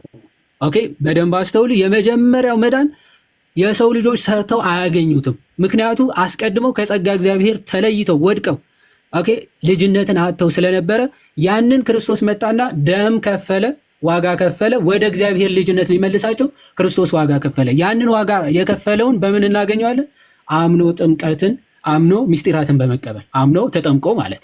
ስለዚህ ልጅነትን ያገኛል። ይሄ ድነናል ብለን ያለ ስራ ኤፌሶን ምዕራፍ 2 ቁጥር 8 ሐዋርያ ቅዱስ ጳውሎስ ሲናገር ጸጋ በእምነት አድኗቸዋል ከእናንተ አይደለም ከስራ አይደለም ይላል። ይህንን መዳን በሰው ልጆች ስራ በፍጥረታት ስራ ሊመጣ የሚችል አይደለም። ስለዚህ ልጅነቱን በእንደዚህ አይነት ምስጢራት እናገኘዋል። ይህንን ልጅነት ያገኘ ሰው ግን ዝቅ ብሎ ኤፌሶን ምዕራፍ 2 ቁጥር 10 ላይ ምን ብሎ ይናገራል? ፍጥረቱ ነንና እንመላለስበት ዘንድ ክርስቶስ ኢየሱስ መልካሙን ስራ ለመስራት በክርስቶስ ኢየሱስ ተፈጠረን ይላል። አዲስ ፍጥረት የሆነው ግን ምን ለማድረግ ነው ይላል ሐዋርያ ቅዱስ ጳውሎስ? መልካሙን ስራ ለመስራት በክርስቶስ ኢየሱስ ተፈጠረን ይላል። ልጅነት ማግኘት ማለት አዲስ ፍጥረት መሆን ማለት ነው። ስለዚህ አዲስ ፍጥረት የሆንከው ደግሞ መልካም ስራ እየሰራ ክርስቶስን ወደ መምሰል ህይወት ማደግ ነው። ይሄ ደግሞ ድህነታችንን እንፈጽማለን ወይም ደግሞ እንድናለን ብለን እንናገራለን። ሐዋርያ ቅዱስ ጳውሎስ በፊልጵስዩስ መልእክቱ ምዕራፍ 2 ቁጥር 12 እያንዳንዳችሁ በመፍራትና በመንቀጥቀጥ የየራሳችሁን መዳን ፈጽሙ ይላል።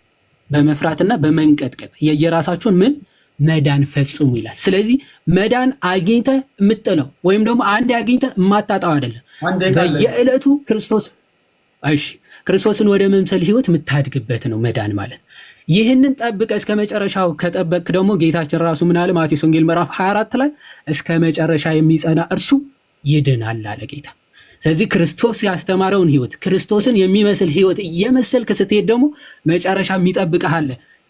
የትንሣኤያችን በኩር የሆነው ክርስቶስ በክብር እንደተነሳ ሁሉ የክብር ትንሣኤ ትነሳለህ ማለት ሞት የሌለበት ኦኬ፣ የማይፈርሰው የማይበሰብሰው የዘላለም ህይወትን ታገኛለህ። እግዚአብሔር ይስጥልኝ። ከልብ አመሰግናለሁ። እሺ ወደ ኦስማን እንመጣለን። አሁን እንዴት እንደሚዳን ሶስቱም ነግረውናል፣ እንደየእምነቶቻቸው እንደየዶክትሪኖቻቸው። ለኦስማን ማነሳው አንተ ምናልባት የክሮስቶክ ስለሚኖር አንድ ሁለት ሱር ድምፅ ይሰማል። አንዴ ድምፅ ይሰማል። ልቀጥል። እኔ የምናገረው ይሰማል? ይሰማል። እኔ ጋር በርቀት ትንሽ ኔትወርክ እያስቸገረ ነው። ጊፍቱ ነው። ጊፍት ሲላክ ኔትወርክ ይዛል። ምንድን ነው መሰለ፣ አሁን እዚህ ጋር ልብ ማለት ያለብህ ኦርቶዶክስ 2 ጊዜ ነው ስለ እምነቱ የሰበከው። ኦኬ፣ ፕሮቴስታንትና ሙስሊም ደግሞ አንድ ጊዜ ነው።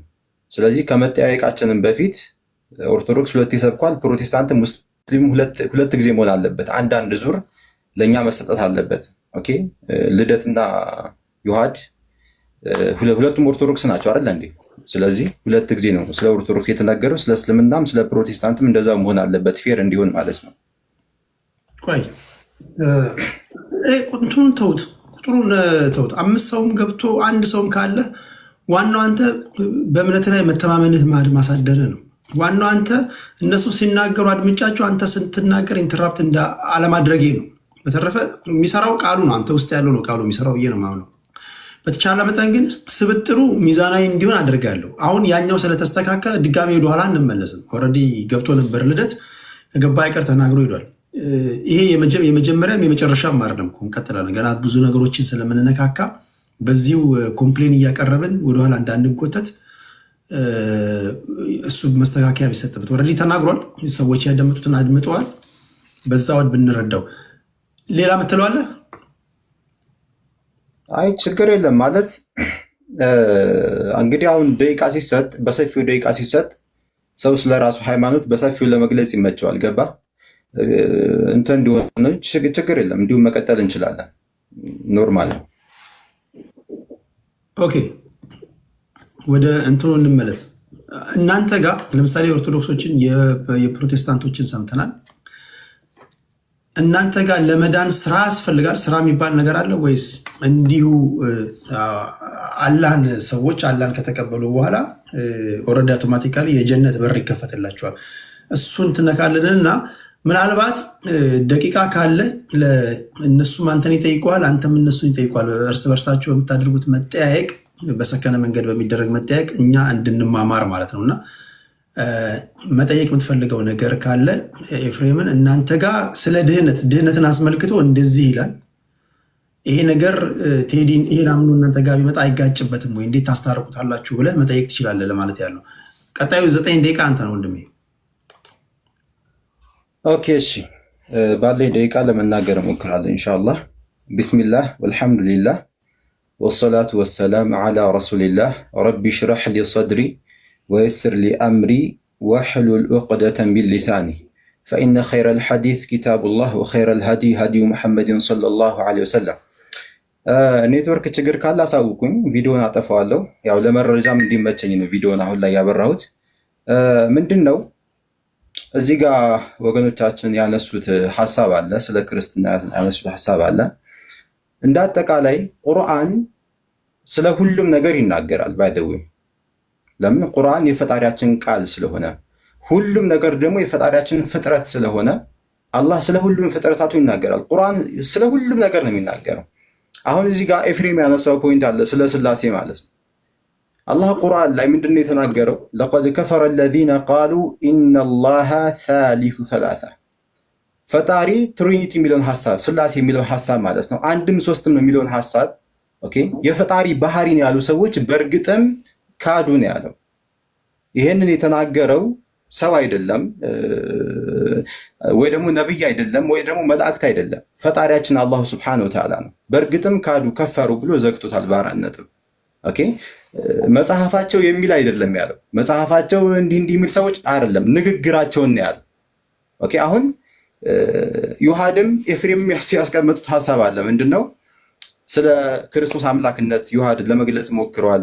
ኤፍሬምም እንደዚሁ ስለ ስላሴ ለመግለጽ ሞክረዋል። ባይዘ ኤፍሬም ከዚህ በፊትም አይቼዋለሁ። በዋይት ቦርድ ምናምን ነገር ለማስረዳት ይሞክራል። ምንድነው ማስቀመጥ የምፈልገው ኤፍሬም ስለ ስላሴ ማስረጃ ቢያገኙ ኑሮ እንደዚህ እንደው ይሄን ያህል ዳገት መሄድም ይሄን ያህል መንገድም መሄድም አይጠበቅበትም። አንድ ማስረጃ ይበቃል። መጽሐፍ ቅዱስ ላይ አንድ ነብይ ወይ ደግሞ ራሱ እግዚአብሔር ወይ ደግሞ ኢየሱስ ክርስቶስ ኦኬ የስላሴን ሐሳብ በአካል ሶስት አንድ አምላክ የሚለውን ሐሳብ ኦኬ ቢያስተምሩ ኑሮ አንድ ማስረጃ ይበቃል። ይሄን ሁሉ ለዘጠኝ ደቂቃ ያክል ፈጣሪ ስንት ነው የሚለውን ሐሳብ ለማስረዳት ማለት ነው። ኢማጂን እንግዲህ 9 ደቂቃ ያክል ሙሉ ፈጣሪ ስንት ነው የሚለውን ነገር ኖ ይህን ያህል እንትን ማለት አያስፈልግም። ማስረጃ ቢኖር ኑሮ ዮሐድም እንደዚሁ ስለ ክርስቶስ አምላክነት ሲናገር ክርስቶስ አምላክ ነኝ አምልኩ ቢል ኑሮ አንድ ጥቅስ ይበቃል። እናም ወደ ሌላ ሐሳብ ይሄድ ነበር፣ በሌላ ፖይንት ላይ ያወራ ነበር። አሁን ፈጣሪያችን አላህ ቁርአን ላይ ሲናገር በሱረቱል ኢኽላስ ምዕራፍ 112 ላይ ቁል ሁወላሁ አሐድ ብሎ ይናገራል። እሱ አላህ አንድ ነው፣ አለቀ። እዚህ ገብቶ ህይወት አንድ ነው፣ በቃ የሚዋጥልን ይሄ ነው። መለኮት አንድ ነው። ስላሴ ላይ ከመጣን አማልክት ወደሚለው ነው የምንሄደው። አብ አለ፣ ወልድ አለ፣ መንፈስ ቅዱስ አለ። ኦኬ አብ ራሱን የቻለ አምላክ ነው። ወልድ ራሱን የቻለ አምላክ ነው። መንፈስ ቅዱስ ራሱን የቻለ አምላክ ነው። ቅድም ኤፍሬም ምን አለ? አማልክት ማለት አይቻልም፣ አንድ አምላክ ነው። እንዴት ሊሆን ይችላል? አሁን ኤፍሬም እያለ ያለው ምንድነው? 3 ብርቱካን ይዞ ነው እኔ አንድ ብርቱካን ነው ያስኩት እያለ ነው ባጭሩ ማለት ነው። ኦኬ እንደዚህ 3 ብርቱካን ለህዝቡ እያሳየ እናንተ ሙስሊሞች 3 ብርቱካን አትበሉ፣ እኔ ያስኩት አንድ ብርቱካን፣ ይሄ ነው በቃ ባጭሩ። ኦኬ ስለ ይሄ ነው። ሌላው ደግሞ ምንድነው? አሁን ቅድም እንዳልኩት አንድም መጽሐፍ ቅዱስ ላይ አንድም ነብይ እግዚአብሔር መሆን አላስተማረም። ስለ ስላሴ በአካል 3 አንድ አምላክ ራሱ ኢየሱስ ክርስቶስ ለራሱ ይህን ትምህርት አልሰጠም። እንደውም እንኳን መለኮት ነኝ ሊል ይቅርና ከስላሴዎቹ አንድ ነኝ ብሎ እንኳን ሊያስተምር ይቅርና ቸር መምህር ወይ እንኳን ሲሉ ስለምን ቸር ትለኛለህ? ከአንዱ አምላክ በስተቀር ቸር የለም ይላል። አምላክ የተባለው የስላሴ አካል የተባለው ኢየሱስ ክርስቶስ አይደለም አምላክ ሊባል ይቅርና ቸር መምህር ወይ እንኳን እያሉ ሲጠሩት ስለምን ቸር ትለኛለህ? ከአንዱ አምላክ በቀር ቸር የለም እያለ ይመልሳል።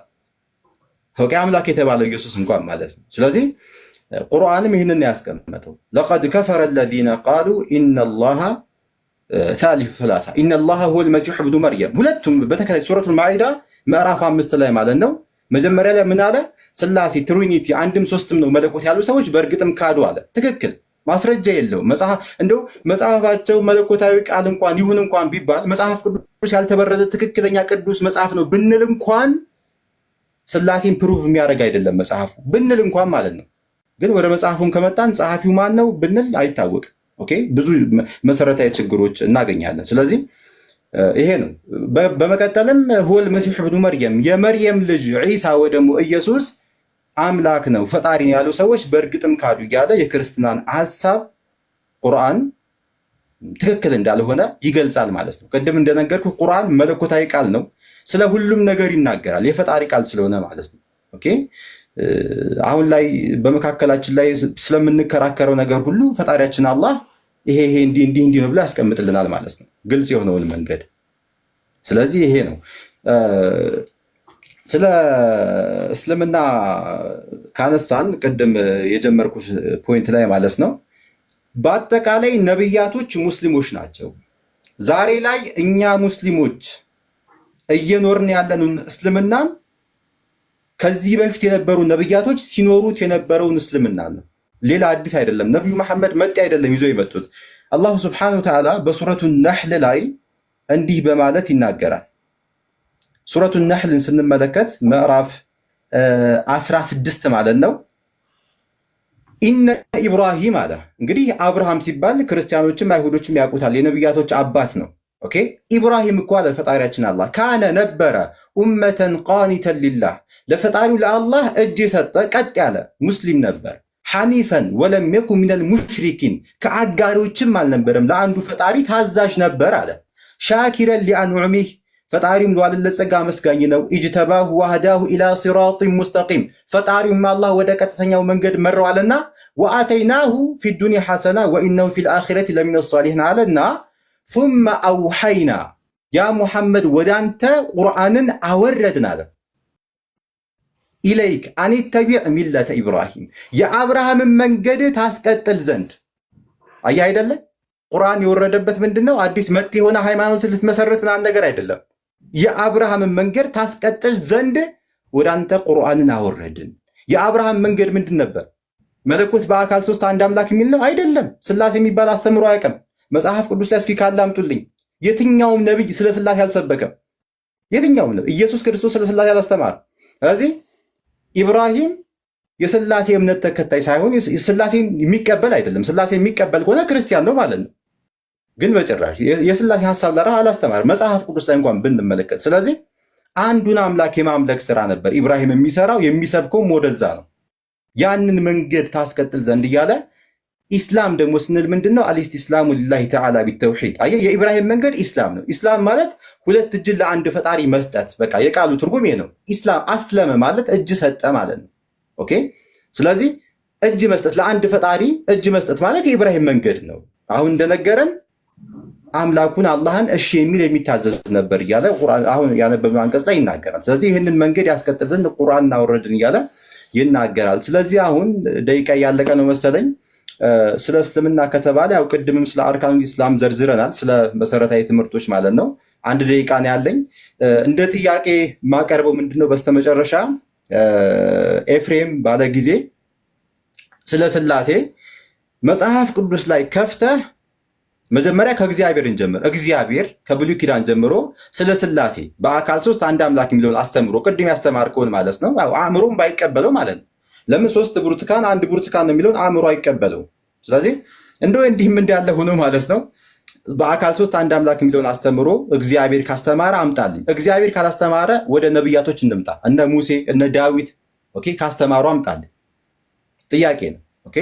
እንዲሁም ለዮሐር ደግሞ ምለው ምንድነው ኢየሱስ ክርስቶስ አምላክ ስለመሆኑ ቅድም ፕሩቭ ለማድረግ ሞክሯል። ኢየሱስ አንድ ቦታ እኔ ፈጣሪ ነኝ አምልኩኝ፣ እንዲህ ከስላሴዎቹ አንዱ ነኝ አምልኩኝ ፈጣሪ ነኝ ብሎ ያስተማረበት ቦታ ካለ አንድ ቦታ አምጣልኝ። አንድ ቦታ ብቻ ማለት ነው። ስለዚህ ደቂቃ ያልቋል መሰለኝ። እነዚህ ጥያቄዎች ናቸው። ጨርሻለሁ።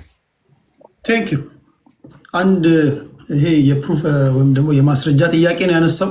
ተመሳሳዩን ነገር ከተናገሩ በኋላ ጥያቄ ለአንተ ያቀርቡልሃል፣ አንተንም ይጠይቀዋል። በዚህ መሀል ብዙዎቻችሁ ቁም ነገር እየጨበጣችሁ እንዳላችሁ ተስፋ አደርጋለሁ።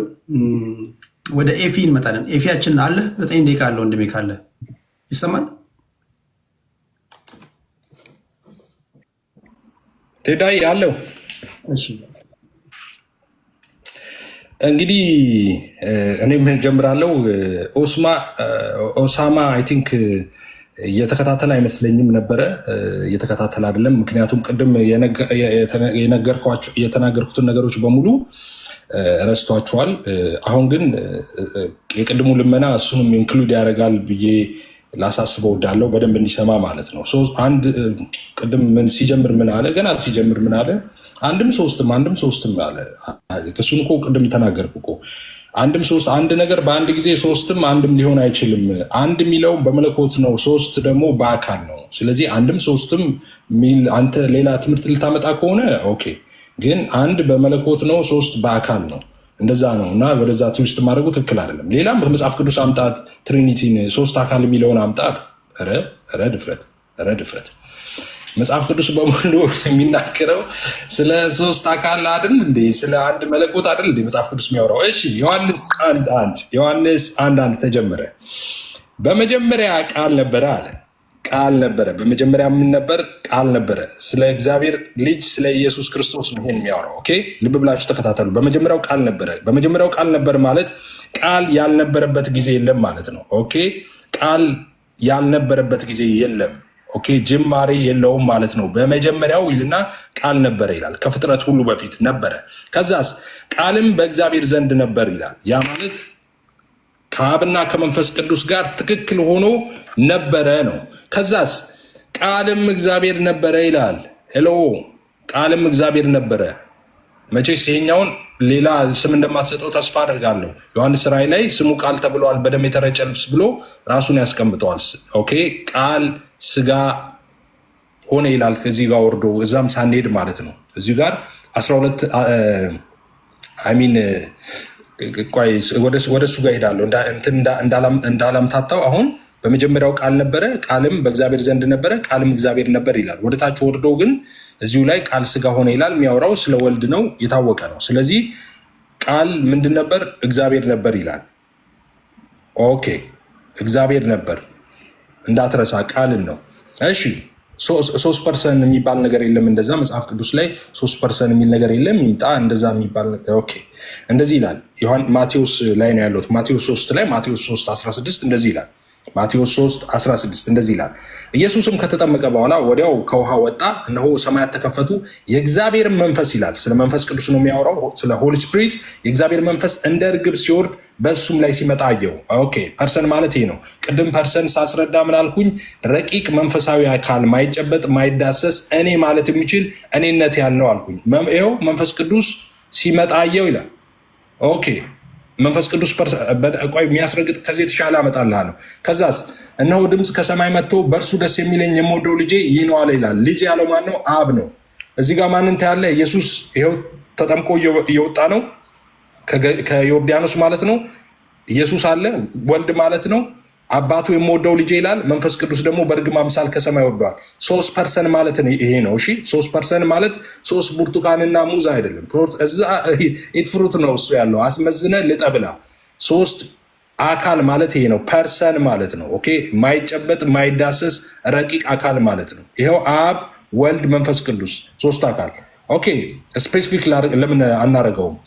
ስለ መንፈስ ቅዱስ እንደዚህ ይላል ኢየሱስ ራሱ ዮሐንስ 16 ላይ እንደዚህ ያለ ኢየሱስ፣ እኔ ግን እውነት እነግራቸዋለሁ እኔ እንዴት ይሻላቸዋል አለና፣ እኔ ባልሄድ አጽናኙ ወደ እናንተ አይመጣምና አለና፣ እኔ ብሄድ ግን እርሱን እልክላቸዋለሁ። አየህ፣ እኔ ብሄድ በሌላ ስፍራ ላይ ሌላ አጽናኝ ይላል። እዚህ ጋር እኔ ሄድና እልክላቸዋለሁ ይላል። ማንን? መንፈስ ቅዱስን። ኦኬ መንፈስ ቅዱስ ሌላ ፐርሰን ነው። ከኢየሱስ ወይም ከወልድ የተለየ ሌላ ፐርሰን ነው። ኦኬ መንፈስ ቅዱስስ ራሱ እግዚአብሔር ነው። መንፈስ ቅዱስን እግዚአብሔር ይለዋል መጽሐፍ ቅዱስ? አዎ ይለዋል። ሐዋርያት ሥራ ምዕራፍ 5 ቁጥር 1 ሐናንያ የተባለ አንድ ሰው ሰጲራ ከተባለች ሚስቱ ጋር መሬት ሸጠ ይላል። ሚስቱ ደግሞ ስታቅ ከሽያጩ አስቀረና እኩሌታውን አምጥቶ በሐዋርያት እግር አጠገብ አቆሞ ይላል አስቀመጠው ይላል። ጴጥሮስም ሐናንያ ሆይ መንፈስ ቅዱስን ታታልልና ከመሬቱ ሽያጭ ታስቀር ዘንድ ሰይጣን በልብ ስለምን ሞላ አለው። ማንን ታታልል አለው? መንፈስ ቅዱስን ታታልልና ከመሬቱ ሽያጭ ታስቀር ዘንድ። ማንን ታታልልና? ኢየሱስን አይደለም፣ አብን ኖ። መንፈስ ቅዱስን ታታልልና ከመሬቱ ሽያጭ ታስቀር ዘንድ ሰይጣን በልብ ስለምን ሞላ ካለ በኋላ ሳትሸጠው ያንተ አልነበረምን? ከሸጥከውስ በኋላ በስልጣን አልነበረምን? ይህ ነገር ስለምን በልብ ሐሰብ ካለና እግዚአብሔርን እንጂ ሰውን አልዋሸም። ያታለልከው መንፈስ ቅዱስን ነው አላለም? እግዚአብሔር ነው መንፈስ ቅዱስ፣ እሱን ነው የዋሸው እንጂ ሰውን አይደለም እያለው ነው። እግዚአብሔር መንፈስ ቅዱስ ምንድነው? አምላክ ነው። ሃሌሉያ። ወልድ አምላክ ነው፣ መንፈስ ቅዱስ አምላክ ነው ወይም እግዚአብሔር ነው እያሳየ ሆኖ ያለውት። እንግዲህ አብን ደግሞ በጣም በርካታ ስፍራ አለ። ራንደም ያነሳሁት ጥቅስን ላሳይ። አሁን አንተ እያወራህ 1 ጢሞቴዎስ 2:5 ላይ እንደዚህ ይላል፣ አንድ እግዚአብሔር አለና ይላል። እሺ ስለ አብ ነው የሚያወራው። በእግዚአብሔርና በሰው መካከል ያለው ደግሞ መካከለኛ አንድ አለ፣ እሱም ሰው የሆነው ክርስቶስ ኢየሱስ ነው ይላል። አንድ እግዚአብሔር አለና ይልና በሰውና በአብ መካከል ያለው መካከለኛው ደግሞ ሰው የሆነው ፍጹም ሰው ፍጹም አምላክ የሆነው ኢየሱስ ክርስቶስ እንደሆነ ይነግረናል። አብ እግዚአብሔር ነው፣ ወልድ እግዚአብሔር ነው፣ መንፈስ ቅዱስ እግዚአብሔር ነው። ቅድም እንዳሳየው አንድ እግዚአብሔር አለ። ኦኬ ብርቱካንና ሙዝ አይደለም። ስለ ኢሰንስ ነበር ቅድም ሳውራ የነበረው። ስለ አንድ እግዚአብሔር ነው የምናመልከው። ሶስት አምላክ የሚሉ ሰዎች አሉ። የሶስት አምላክ ናፍቆት ይዟቸው ነው። እኛ የምናመልከው አንድ አምላክ እግዚአብሔር ነው። ሶስት አምላክ የሚባል ኤግዚስት አያደርግም። በምድር ቢሆን በሰማይ ቢሆን ተፈጥሮ ምናልባት የፈጠራችሁት ካለ ምናልባት ብትሰጡን ተመራምረን ወደፊት መማሪያ ማስተማሪያ ልናደርገው እንችላለን። እናንተ የፈጠራችሁት ካለ እኛ ሶስት አምላክ አምልከን አናውቅም፣ ልናመልክም አንችልም። የምናመልከው ስንት አምላክ ነው? አንድ አምላክ አብ፣ ወልድ፣ መንፈስ ቅዱስ አንድ አምላክ ነው። ኔቸር አንድ ነው። ይሄ መለኮት በሶስቱም ውስጥ ያለው አንዱ ይሄ መለኮት ነው። አብ የራሱ አምላክነት የለውም፣ ወልድ የራሱ አምላክነት የለውም፣ መንፈስ ቅዱስ የራሱ አምላክነት። የአብ አምላክነት ከወልድና ከመንፈስ ቅዱስ የተለየ አይደለም። የወልድም አምላክነት ከአብና ከመንፈስ ቅዱስ የተለየ አይደለም። የመንፈስ ቅዱስ አምላክነት ከአብና ከወልድ የተለየ አይደለም። ራሱን በሶስት አካል የገለጠው አንዱን አምላክ ነው የምናመልከው እኛ።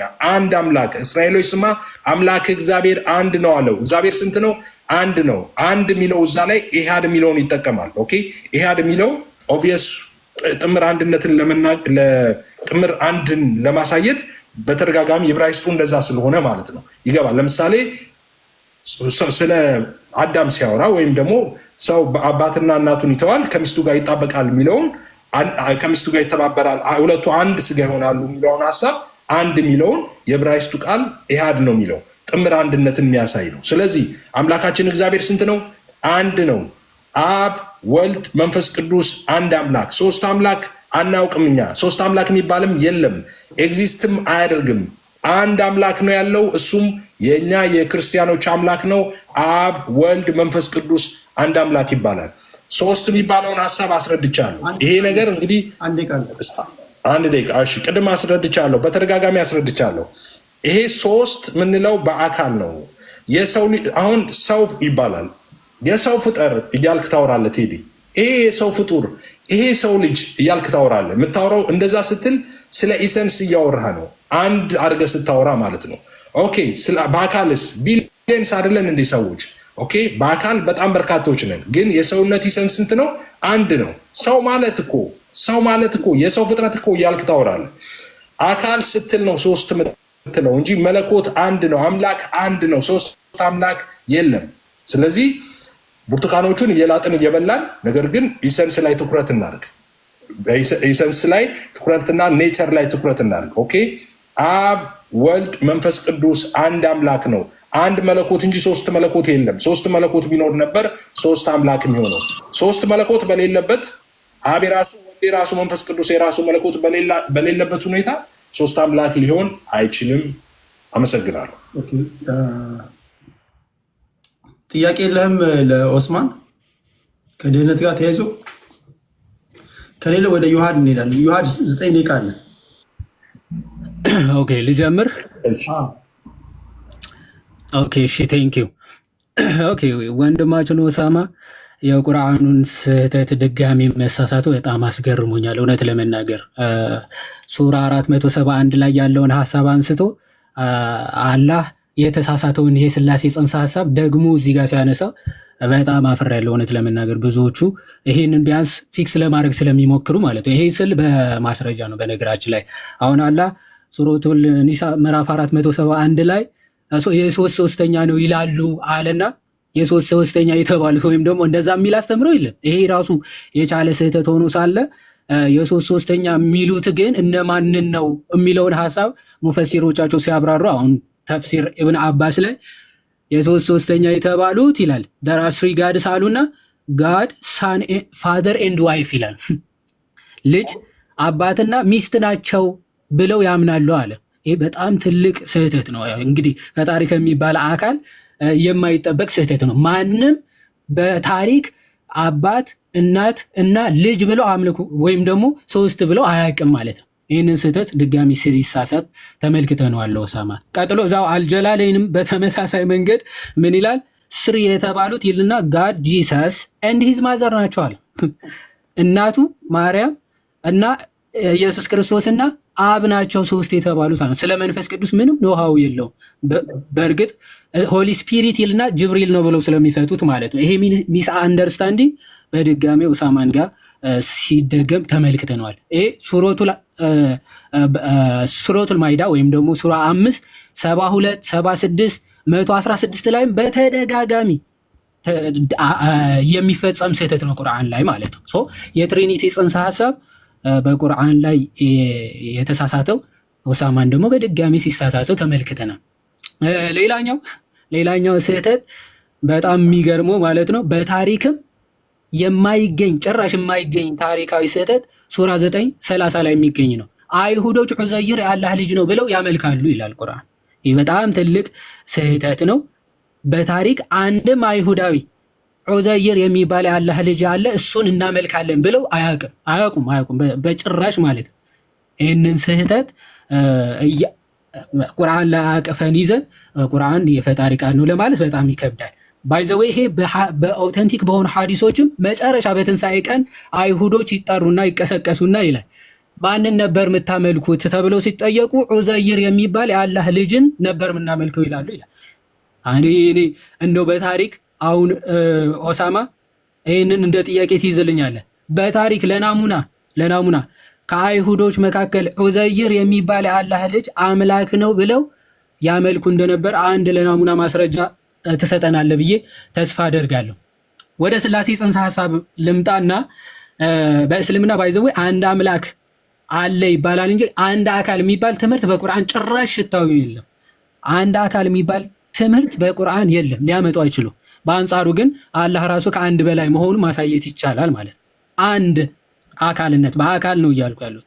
ኦኬ አንድ አምላክ ነው ምናምን የሚሉ ሊገኙ ይችላል። አንድ አካል ነው የሚል ግን ለናሙና ያክል አንድ ማስረጃ ሊያመጡ አይችሉም። ሱረቱል ኢኽላስ 112ኛ ምዕራፍ ሲጠቅስ ነበር ባይዘው አሐድ ነው የሚለው። ኦኬ አሐድ የሚለው ዩኒቲ ኦፍ ዋን ማለት ነው። ኦኬ የብዝሃነት አንድነት እንጂ ኦንሊ ዋን የሚለውን የሚያሳይ ጥቅስ አይደለም። እዛው ዝቅ ብሎ አላሁ ሰመድ የሚል ነገር አለ። አልወለደም አልተወለደም ይላል። አይወልድም አይወለድም ግን አይልም። በአንጻሩ ግን በቁርአን በተለያዩ ስፍራዎች አላህ ራሱ ብዝሃነት እንዳለው ሲናገር ለምሳሌ ሱራ 7:21 ላይ እንዲህ ብሎ ይናገራል።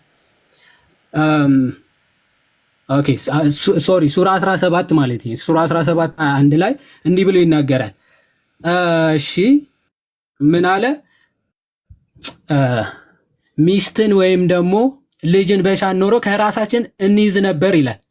ኦኬ ሚስት ወይም ደግሞ መጫወቻን በፈለግን ኖሮ ከራሳችን ምን እናደርግ ነበር ይላል? እንይዘው ነበር ይላል። ሱራ 21:17 ላይ መጫወቻን ወይም ደግሞ ሚስትን ልጅን ልንይዝ በሻን ኖሮ ከእኛ ዘንድ በያዝ ነው ነበር ይላል። አሁን ከእኛ እያለ እየተናገረ ያለው አምላክ ነው ማለት። ለምንድን ነው እኛ እያለ እየተናገረ ያለው? አሁን ሙስሊሞች ሚስ ኢንተርፕሪት ያደርጉታል። አይ ራሱን ለማክበር ፈልጎ ነው። እሺ እኔ ሲልስ ራሱን እያዋረደ ሲያዋርድ ነው እኔ የሚለው። ኦኬ እኛ ብሎ ሲናገር ትመለከተዋለህ።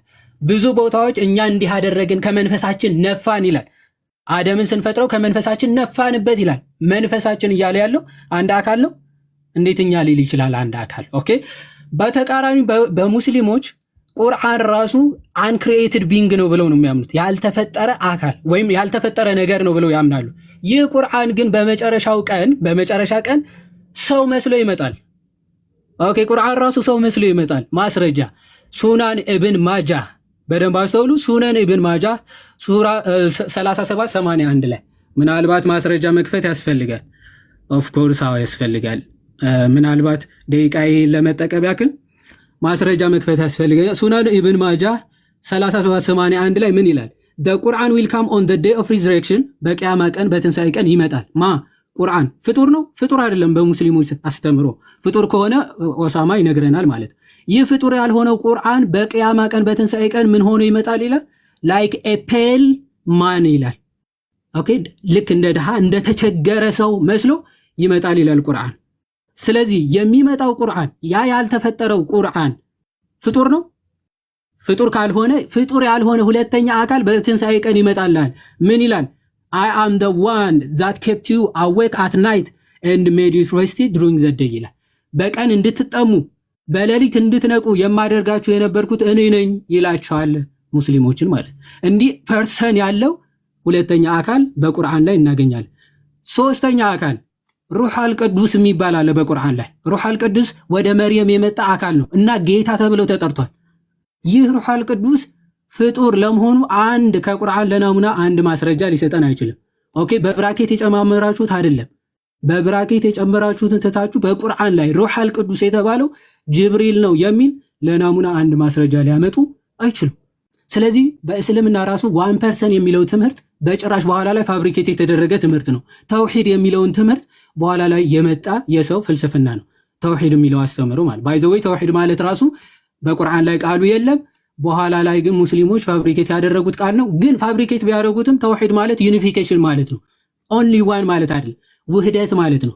ኦኬ አላህ ውህድ ነው። የማንና የማን ውህድ የሚለው ማስረጃ በኋላ ላይ ይሰጡናል ብዬ አስባለሁ። አሁን ዲቴይል ሌሎች አስተምሮቶች በነገረ ድህነት ባይዘው ምንም ሊነካ አልቻለም ወንድማችን። ለምንድነው ሊነካ ያልቻለው? በእስልምና ነገረ ድህነት የሚባል ትምህርት የለም። ወይ ተወስኖብህ ትድናለህ ወይ ደግሞ ተወስኖብህ ይፈረድብሃል ማለት ነው። የሙስሊሞች ወደዚህ ዓለም መምጣት ራሱ የአላህ ቅድመ ውሳኔ ነው እንጂ በአዳም ፐርሰናል ጥፋት የመጣ አይደለም። ማስረጃ ሰሒህ አልቡኻሪ 3409 ላይ ኦኬ ምን ይላል? አደምና ሙሳ እርስ በርሳቸው አርጊው ያደረጉ ይላል። እርስ በርሳቸው ተከራከሩ። ምን ብለው? በአንተ ምክንያት ነው፣ በአዳም ጥፋት ምክንያት ነው ከገነት የተባረር ነው ብሎ ማን? ሙሴ አደምን ይወቅሰዋል።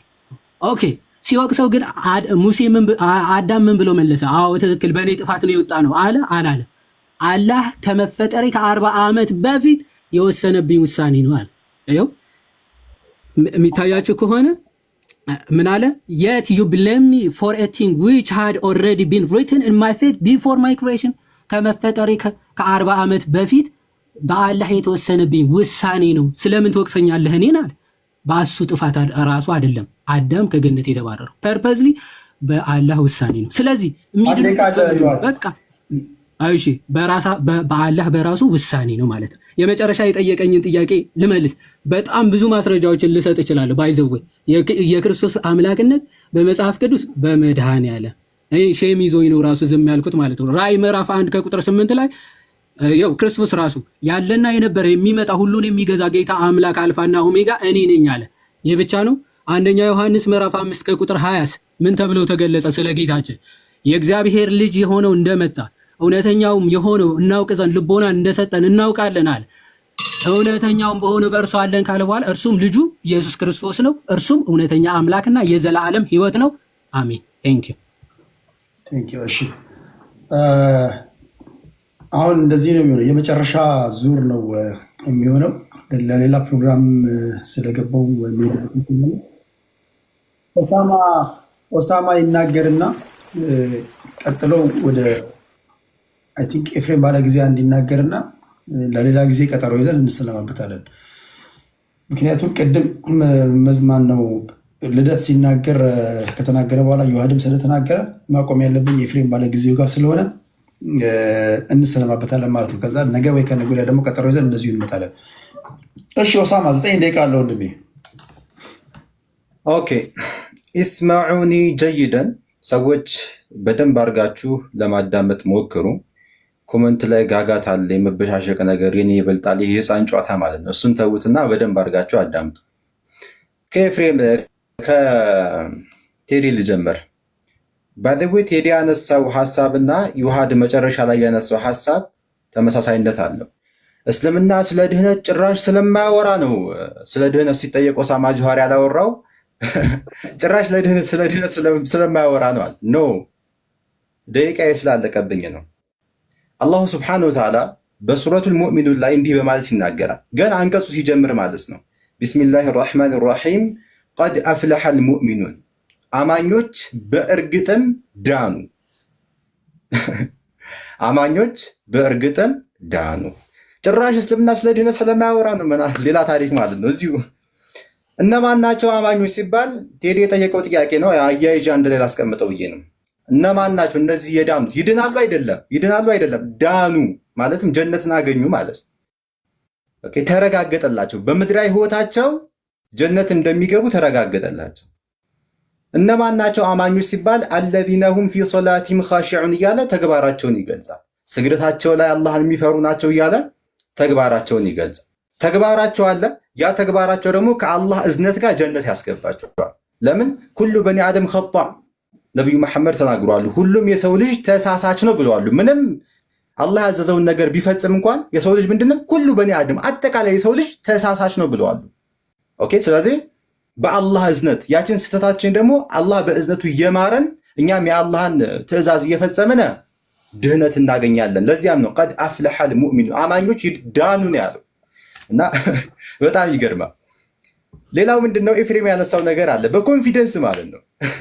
ምንድነው? ስለ ስላሴ መጽሐፍ ቅዱስ ላይ አለ እንዴት የለም ትላለህ ብሎ ዮሐንስ ወንጌል ምዕራፍ 1 ቁጥር 1 ብሎ በመጀመሪያ ቃል ነበር፣ ቃልም በእግዚአብሔር ዘንድ ነበር፣ ቃልም እግዚአብሔር ነበር የሚለውን ማለት ነው። በደንብ አድርጋችሁ አዳምጡ ስላችሁ የነበረው ለዚህ ነው። ትልቅ ስህተት ነው የተሳሳተው። ጥያቄ ምንድን ነበር? የሥላሴን ሐሳብ እግዚአብሔር ካስቀመጠ መጽሐፍ ቅዱስ ላይ አምጣለኝ ነው ያልኩ፣ ወይ ደግሞ ነብያቶች ነው ያልኩ። አንተ ያመጣህልኝ የዮሐንስ ወንጌል ምዕራፍ 1 ቁጥር 1። ማን ነው ተናጋሪው? ተናጋሪው ማን ነው? ወንጌላዊ ዮሐንስ ነው ተናጋሪው ተብሎ ይታመናል በክርስትና። እግዚአብሔር አይደለም። ገና ሲጀምር በመጀመሪያ ቃል ነበር፣ ቃልም በእግዚአብሔር ዘንድ ነበር፣ ቃልም እግዚአብሔር ነበር እያለ የሚናገረው እግዚአብሔር አይደለም፣ ነብይ አይደለም፣ ዮሐንስ የተባለ ሰው ነው። ኦኬ። ለዚያውም የዮሐንስ ወንጌል በጣም ቆይቶ የመጣ ነው። የመጨረሻው ወንጌል ነው። ባይ ዮሐንስ ወንጌል ከወንጌላቶች የመጨረሻው ወንጌል ነው። ወደ ሁለተኛው ክፍለ ዘመን እንደዛ ነው የመጣው። ዲቴይል ቀኑን ባላቅም ብቻ መጨረሻ ላይ መጣ ወንጌል ነው እና ዮሐንስ የተባለ ሰው እንግዲህ ክርስቶስ ካረገ በኋላ ስንት ዓመታትን አስቆጥሮ ስለዚህ ስለ ክርስቶስ ስለ ሥላሴ ተናገረ። ደግሞ ጥቅሱን ዲቴል ገብተን ስንመለከቱ ሥላሴ አይደለም የሚያሳየው። ልብ ብላችሁ ተመልከቱ። በተለይ ክርስቲያኖች ለሥላሴ ማስረጃ ተብሎ የሚቀርበው ይሄ ነው፣ በጣም በሚያሳዝን መልኩ ማለት ነው። ምንድነው ጥቅሱ የሚለው? በመጀመሪያ ቃል ነበረ ይላል። ያ በመጀመሪያ የነበረው ቃል ክርስቲያኖች ኢየሱስ ክርስቶስ ነው ይላሉ። እሺ፣ በመጀመሪያ ቃል ነበረ። ቃል የተባለ ፐርሰን አለ። ከዛሳ ቃልም በእግዚአብሔር ዘንድ ነበር ይላል። ሁለተኛው ኃይለ ቃል ምን ይላል? ቃልም በእግዚአብሔር ዘንድ ነበር። ቃል የተባለው ፐርሰን በማን ዘንድ? በእግዚአብሔር ዘንድ ነበር። ሁለት ፐርሰን ዘንድ የምትለዋ ቃል ሁለት ፐርሰን የምታጣምር ነች፣ አጣማሪ ነች። ኦኬ። ቃል የተባለው በእግዚአብሔር ዘንድ ነበርና ቃልም እግዚአብሔር ነበር አለ። ልብ በሉ። በእግዚአብሔር ዘንድ ያለው ራሱ ቃል ማን ነው? እግዚአብሔር ነው እያለ ነው። ሁለት እግዚአብሔሮች እያለ ነው ማለት ነው። ለምን? በእግዚአብሔር ዘንድ ያለው ቃል ማን ነው አለ? በሶስተኛው ኃይለ ቃል ቃልም እግዚአብሔር ነበር።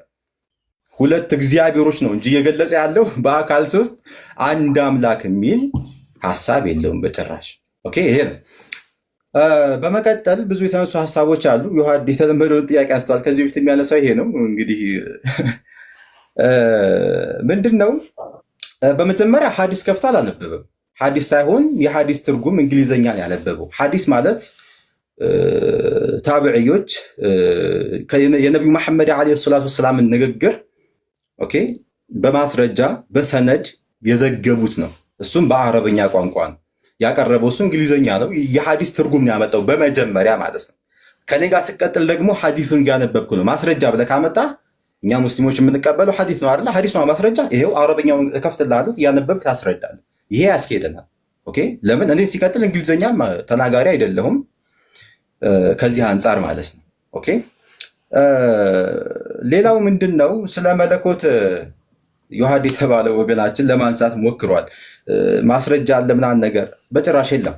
ይልቁንስ መጽሐፍ ቅዱስ ላይ እንደው ሌላው እንተውና ሥላሴን ጭራሽ የሚያንኮታኩት ሥላሴን ጭራሽ ድምጥማጡን የሚያጠፋ መጽሐፍ ቅዱሳዊ ማስረጃ አለ። እሱ ምን የሚል ነው? አንድ አምላክ የሚለውን ሐሳብ የሚያስጨብጥ ነው። በኦሪት ዘዳግም ምዕራፍ 6 ቁጥር 4 ላይ ሙሴ ምን አለ ለእስራኤል ልጆች? እስራኤሎች ስማ፣ አምላካችን ስንት አምላክ ነው? አንድ አምላክ ነው። ሥላሴ ላይ ግን ስንመጣ አሁን ኤፍሬምን ፊት ለፊት ብጠይቀው አብ ምንድን ነው ስለው አምላክ ነው ይለኛል። ወልድሳ አምላክ ነው። መንፈስ ቅዱስ አምላክ ነው። ስንት ዘረዘርክልኝ? ኦኬ፣ ይሄ ነው ሶስት ነው የሚዘረዝ። ይሄ ብጠይቀው ይሄን የሚመልስልኝ። ስለዚህ ይህንን ሐሳብ ያከሽፈዋል። እስራኤሎች ስም አምላካችን አንድ አምላክ ነው። ሲጀመር ኢየሱስ ክርስቶስ በሐዲስ ኪዳን ዘመን የመጣ ሰው ነው፣ ወንድ ልጅ ነው። ብራዘር ሉቃስ ወንጌል ምዕራፍ 1 ከቁጥር 31 ጀምሮ ስንመለከት ስሙ ለራሱ በሐዲስ ኪዳን የመጣ ነው፣ ወንድ ልጅ ነው። ኦኬ፣ ከጊዜ በኋላ የመጣ ነው። ለዚያም ነው እነሆ ትጸንሻለሽ ስሙንም ኢየሱስ ትይዋለሽ እያለ ያበሰራታል ገብርኤል ማለት ነው። ኦኬ፣ ስሙንም ማን ትይዋለሽ? ኢየሱስ ትይዋለሽ። ገና ለወደፊት ፊውቸር ነው። ኢየሱስ ብለሽዋል አይደለም፣ ትይዋለሽ፣ ፊውቸር ገና ሊመጣ ማለት ነው። በሐዲስ ኪዳን የመጣ አንድ ሰው ነው ኢየሱስ ክርስቶስ። እኛ የምናከብረው የተከበረ ነቢይና የአላህ መልእክተኛ ነው። ፊተኛይቱ ትእዛዝ ምንድናት ብለው ሲጠይቁት ሐዲስ ኪዳን ላይ ስንመለከት አሁን የሙሴን አስተምሮ ማለት ነው ምን አለ? እስራኤሎች ስማ አምላካችን እግዚአብሔር አምላካችን አንድ አምላክ። ባይደው እግዚአብሔር የሚለው ቃል ከጊዜ በኋላ የመጣ የግዕዝ ቃል ነው። አሁን እያነበብን ያለነው አማርኛ መጽሐፍ ቅዱስ ነው፣ ግዕዝ አይደለም። ለምን ግዕዙ አማርኛ ላይ እንደገባ አላውቅም። እግዚአብሔር የሚለው አማርኛ አይደለም ሲጀመር። ሲቀጥልም እግዚአብሔር የሚለው ከጊዜ በኋላ የመጣ ነው። ጋድ በሚለው ነው እንግሊዝኛውም ላይ የምናገኘው ማለት ነው። አንድ አምላክ። ኢየሱስ ክርስቶስ ሲጠይቁት ምን አለ? ፊተኛይቱ ትእዛዝ ሙሴ የሰበከው ማለት ነው። እስራኤል ስም አምላካችን አንድ አምላክ የሚለውን ሐሳብ ኦኬ ሲጠይቁት ምን ብሎ ራሱን አልጨመረም።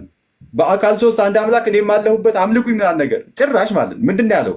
ራሱንም እንደውም ዝቅ አድርጎ ምን አለ? አምላካችን እስራኤሎች ስም አምላካችን አንድ አምላክ ነው ብሎ በሐዲስ ኪዳን ተናግሮ ካስፈለገ ምዕራፍና ቁጥር አውጥተን መናገር እንችላለን። ያው የታወቀ ጥቅስ ነው ብዬ ነው። ስለዚህ እነዚህን ሀሳቦች ከዚህ አንጻር እንመለከታቸዋለን። ሌላው ምንድን ነው ዮሐድ ለማንሳት የሞከረው አላሁ ስብሐነሁ ወተዓላ እኮ ቁርአን ላይ እኛ እያለ ይናገራል። ብዙ ቦታ ተውሂድ የሚለው ቃል የለም። ደቂቃ ቢኖር በደንብ መናገር ይችላሉ። ድምፅ ይሰማል?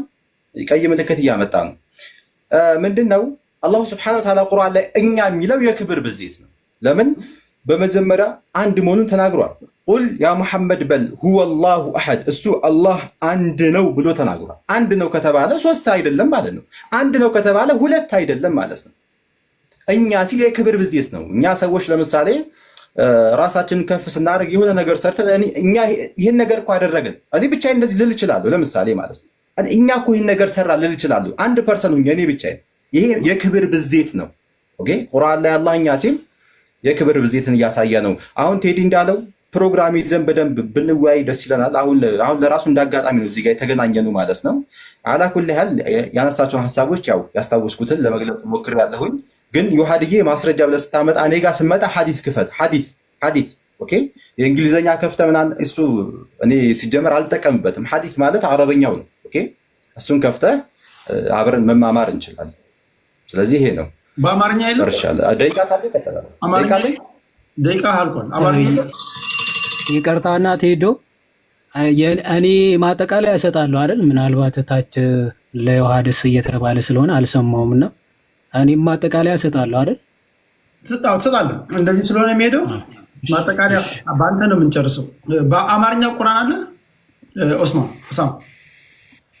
ነው ወይስ በአረብኛ? በጣም አማርኛም ቁርአን አይባልም። የቁርአን ትርጉም አማርኛ አለ፣ አማርኛው ቁርአን አይባልም። ቁርአን ማለት ራሱ የወረደበት ሉገቱል አረብያ ነው፣ አረበኛ ቋንቋ ነው ራሱ። ለምን አላህ ቃሉን ሲያወርድ በአረበኛ ቋንቋ ነው የተጠቀመው። አማርኛው የቁርአን ትርጉም ነው እንጂ የሚባለው ራሱ ቁርአን አይባልም። የቁርአን ትርጉም ነው የሚባለው። ትርጉም ደግሞ ሲሆን ልዩነት አለው፣ ዲፈረንስ አለው። አንድ ቋንቋ ወደ አንድ ቋንቋ ሲተረጎም የሚያመጣው ክፍተት ይኖራል። ኦኬ ስለዚህ ፊት ለፊት ባለው ቋንቋ አማርኛ ተናጋሪ እንደኔ ያለ አዲስ ሰው አረብኛ መልመድ አለብኝ ማለት ነው።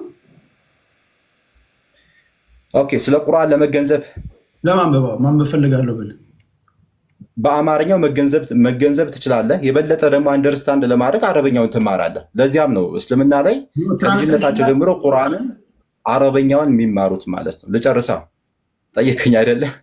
ጣልቃ አትግባም። አንተ እያንዳንዱን ነገር እንደ ጭቆና አትየው። ተረጋጋ። የቤቱ ውስጥ እኔ ነኝ። እኔ ሌላ ነገር እኮ የለኝም። ሌላ ነገር እንደሆነ እየጠየቀኝ ጣልቃ እየገባህብኝ ነው። ልክ ልመልስ ስል ጣልቃ እየገባህብኝ ነው። ለዛ ነው ጣልቃ ገብቼ እኮ በተረጋጋ መንፈስ ጠይቃለሁ። አንተ የምትጠበቅብህ ምንድነው? ስጠይቅህ በተረጋጋ መንፈስ ለእኔ መመለስ ነው። ቁጣ ይበል እንጂ ከቅድም ጀምሮ ልክ ሌላ ነገር እንዳለ ነው እያሰብክ ያለው እና ጀስት ጥያቄን ያቀረብኩልህ ለሌሎቹ እንደማቀርበው ማለት ነው። በአማርኛ ባነብ ትራንስሌሽን ላይ የሚኒንግ ዲፈረንስ አለው ስላልከኝ አማርኛው ሙሉ አውድ ይሰጠኛል፣ ሙሉ ትርጉም ይሰጠኛል ለአንበብል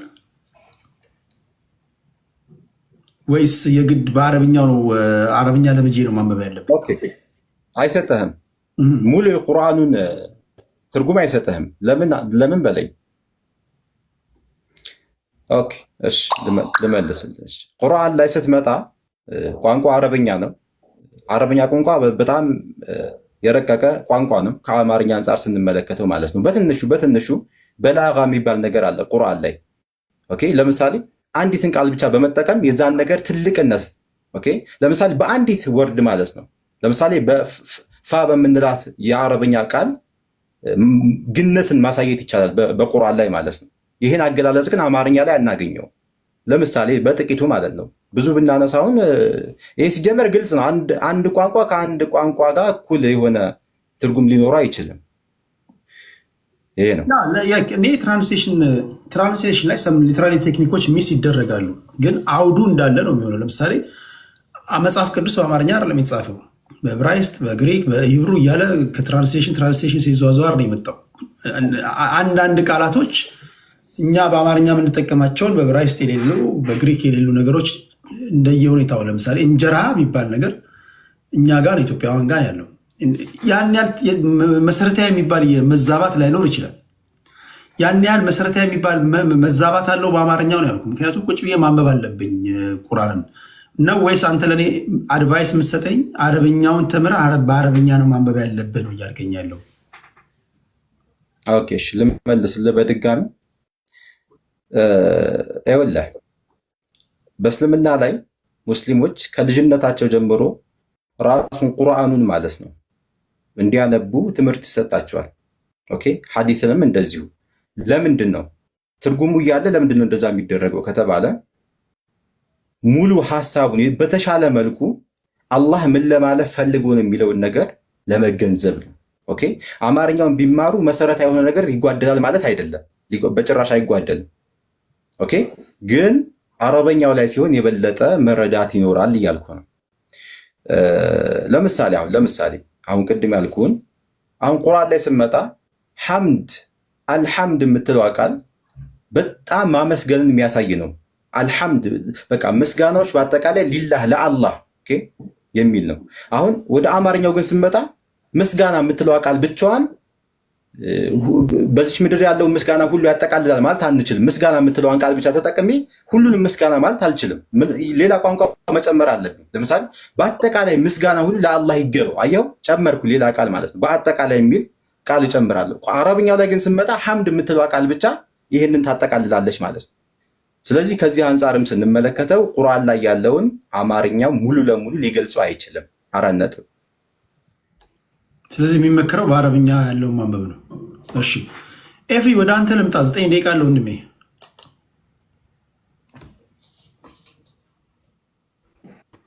ቴዲ አመሰግናለሁ። ዮሐድ ማጠቃለያ ይሰጣል። ሰዓት እንትን ለማለት ለፈለጉ በነገራችን ላይ የመጨረሻችሁ ነው። ኦስማም ሌላ ጊዜ እንገናኛለን። ግን በተሰምታ አንድ ላይ ብንወጣ ይቆይ አንዳችሁ 3 ስለሆነ ዲስሪስፔክት ስላደመጡ ቴዲ እኔ ድጋሚ እድል የለኝማ። መውረድ ከፈለግ መውረድ ትችላለሽ። አይ ቁጭ ብለው የውይይት ስርዓት አይደለም ኦስማን፣ ቁጭ ብለህ ጨርሰህ ውጣ። እኛን ሰምተናል፣ ሰምተህ ውጣ። እንደሌላ ጊዜ ችግር የለም። አንድ መልዕክት ላስተላልፍ። ቅድም ስናገር በደምብ ሰምተህ ከሆነ ትህትና እኮ ቤዚክ ነገር ነው እኮ። ጀስት ትሁት ሁኑ። አሁን ቁጭ ብላችሁ እናንተን ካደመጡ ወንድሞቻችሁን ብታደምጡ ምንድነው ችግሩ? ሁለተኛ እያንዳንዱን ነገር ከኔ በተሻለ እኮ ሳጠፋ ምናምን እናንተ መንፈሳዊ ዓለም ውስጥ ያላችሁ ሰዎች ናቸው እኔ ማረም ያለባችሁ። እኔ ሴራ ከሚሰራበት ከፖለቲካው ዓለም የመጣው ሰው ነኝ። መንፈሳዊ ውስጥም ሴራ እንዳለ ካሳያችሁኝማ እኔ ፖለቲካው በስንት ጣም ብዬ ልመለስ ይችላል። እኔ እያንዳንዱን ነገር ማደረገው ከቀናነት አንጻር ነው። ዘንድ በቀና ልባችሁ ይዩት። ከሌ ይናገራል ካልኩኝ ከከሌ ቀጥሎ አንተ መናገር ግን አይቀርም። ከኔ ለምን ይቀድማል? ለምን 3 ሆኑ? ለምን 4 ሆኑ ስትሉ ሌላ ነገር በምን እንደምትተዋወቁ አላውቅም። ግን ቢያንስ የመጀመሪያው ነገር እኛም እንድንመጣ የእናንተ ትህትና ኢዝ ቬሪ ኢምፖርታንት ለማለት ነው። እሺ በሚቀጥለው ግን በዚህ ጉዳይ ላይ እኔ ብናገር የምትሉ የእስልምና እምነት ተከታዮች ካላችሁ መድረኩ ክፍት ነው። አንናገርም ካላችሁ ልክ ፖለቲከኞች በሌሉበት ጉዳያቸው እንደሚታይ ካሉ ፖለቲከኞች ካሉ ሃይማኖት ተከታዮችን እየሰማን እንቀጥላለን። እንደውም እየቀነሰ ለውሳኔ ይቀልልናል። መጨረሻ ላይ የሚቀሩትን እንወስናለን ለማለት ያለው። እሺ ኤፍሬም ባለ ጊዜ 9 ደቂቃ ነው። እሺ ቴዲ አመሰግናለሁ። ባይወጣ ጥሩ ነበረ። እንደዚህ መጽሐፍ ቅዱስን አጨማልቆት ነው የወጣው። ለመጥረግ ሞክራለሁ በተቻለ መጠን እንመልስ። ለምሳሌ ክርስትና አፈር የሚበላበትን ክፍል ላንሳል እና ዘዳግም 6ን አንስተዋል። ዘዳግም 6:4 አነሳና እስራኤል ሆይ ስማ አምላክ እግዚአብሔር አንድ ነው የሚለውን አነሳ እና እግዚአብሔር አንድ ነው 2 3 አይደለም፣ ይኸው አፈር ድሜ በላ አለ። ኦኬ እስራኤል ሆይ ስማ አምላካችን እግዚአብሔር አንድ ነው። እግዚአብሔር ይኸው ጥቅሱን ሁላችሁም እንደምታዩት 6:4 ቅድም ተናግሬ ነበረ። ኦኬ የሰማ ሰው ሰምተዋል። እሱም መስማት ፍላጎት ስላልነበረው ድጋሚ እየደገምኩት ነው። እስራኤሎች ስማ አምላካችን እግዚአብሔር ስንት ነው ይላል? አንድ ነው ይላል። አንድ የሚለው ቃል ኤሃድ የሚለው ነው። እስቲ ነው ይሁላችሁ የዕብራይስጡ ቃል እዚህ ጋር ዋን የሚለውን ታያላችሁ አይደለ? እስራኤል ያህዌ አውር ጋድ ያህዌ ይልና ዋን ይላል። እዚህ ጋር ይኸውላችሁ ኤሃድ ይላል። ዕብራይስጡን አያችሁት? እዚህ ጋር ምንድን ነው የሚለው? ኤሃድ ነው የሚለው አይደለ? ኤሃድ ማለት ጥምር አንድነትን የሚያመለክት ነው። ኤሃድ የሚለው ኦኬ፣ ክሊክ ላድርገው እዚህ ጋር ኦኬ።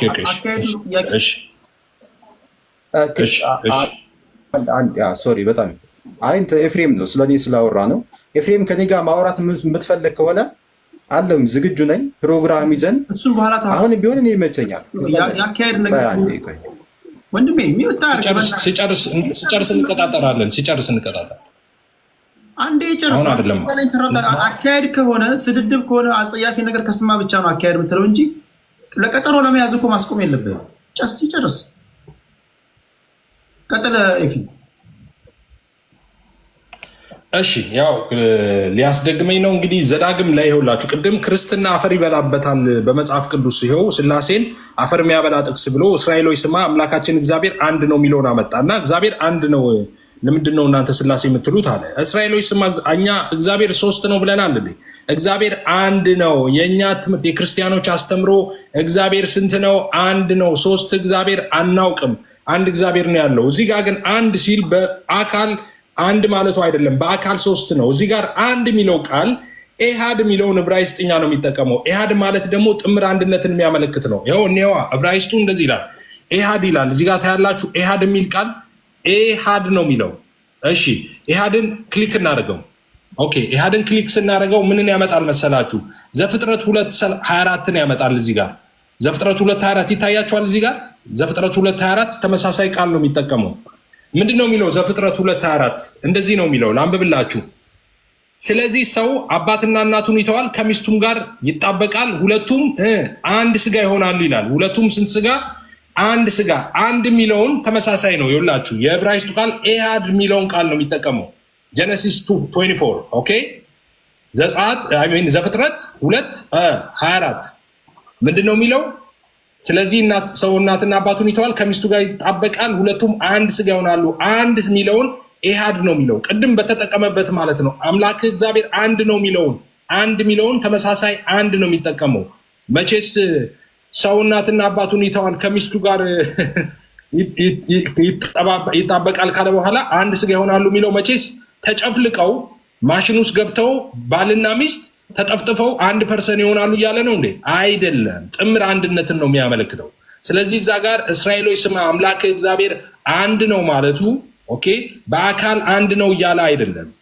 ኦፍኮርስ እኛ እግዚአብሔር አንድ ነው ነው የምንለው በመለኮት በአገዛዝ በስልጣን በመፍጠር ዓለምን በማሳለፍ እያለን እንዘረዝራለን። በአካል ነው ሶስት የምንለው፣ በአካል በስም በግብ ሶስት ነው፣ በመለኮት ግን አንድ ነው። ቅድም ተመሳሳይ ነገር ማለት ነው። ሶስትም አንድም ይላሉ። ሶስትም አንድም ኖ፣ ሶስት በአካል አንድ በመለኮት በአንድ ነገርን በአንድ ጊዜ ሶስትም አንድ ነውም ብለን አናውቅም። ስለዚህ ያለማወቅ ነው። እባካችሁ እወቁ። ቢያንስ ኑና ጠይቁን።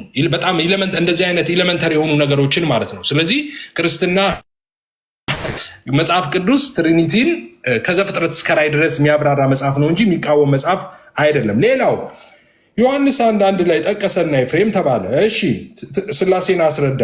በዛ ስላሴን ማስረዳት አልነበረበትም። በዛ ለምንድን ነው የጠቀሱት? ለምን ይዋል ውሸት ኃጢአት ነው እያላችሁ ጻፉ ክርስቲያኖች ከታች። እዚህ ጋር ያመጣውልህ ኢየሱስ ክርስቶስ እግዚአብሔር እንደሆነ አምላክ እንደሆነ ላሳየ ሶስቱን አካላት ያሳየውበትን ለምን እነሱን ጠቅሰ ዲና ያላረክም? ሶስቱን አካላት ሳስረዳ እኔ ያሳየው ማቴዎስ 3:16 ነው እንጂ ዮሐንስ 1:1 አይደለም። ማቴዎስ 3:16 ምንድን ነው የሚለው? ኢየሱስ ተጠመቀ። ተጠምቆ ከውሃ ሲወጣ መንፈስ ቅዱስ በርግብ አምሳል ወረደ። ከየት? ከሰማይ። ከዛስ አብ ደግሞ ከሰማይ ሆኖ ልጅ ያለው 3% አይደለ? እዚህ ጋር የምታየው ኢየሱስ አለ፣ እየተጠመቀ እየወጣ ነው። መንፈስ ቅዱስ በርግብ አምሳል ወረደ። አብ ደግሞ የምወደው ልጄ ብሎ ምስክርነት ሰጠ። ዮሐንስ ትላለ እንዴ? አብ ነው ምስክርነት የሰጠው። ልጄ ያለው ዮሐንስ ነው እንዴ? ለኢየሱስ ልጄ ያለው አብ ነው ልጄ ያለው። ስለዚህ 3% ማለት 3 ረቂቅ መንፈሳዊ አካል ማለታችን ነው ብዬ ቅድም ነግሬሃለሁ። የሚጨበጥ የሚዳሰስ ማለት እኔ ማለት የሚችል እኔነት ያለው ነው ብያለሁ። ጥቅሶችን እንኳ ሰይቻለሁ። ኢየሱስ ለምሳሌ እኔ ሄዳለሁ አጽናኙን እልክላቸዋለሁ አለ ዮሐንስ 16። ይህን አላሳየውም? ቅድም ሌላ አጽናኝ እልክላቸዋለሁ እያለ መንፈስ ቅዱስ ከእሱ የተለየ ፐርሰን እንደሆነ እያመለከተ ነው። ኦፍኮርስ ጥቅሶችን ብቻ ልጥቀስልህ፣ በጣም ራንደም ማለት ነው። ቅድም የጠቀስኩልህ አለ አንድ እግዚአብሔር አለና በእግዚአብሔርና በሰው መካከል ያለው መካከለኛ ብሎ ስለ አብ ነግሬሃለሁ፣ ስለ መንፈስ ቅዱስ ነግሬሃለሁ፣ ስለ መንፈስ ቅዱስ እግዚአብሔርነት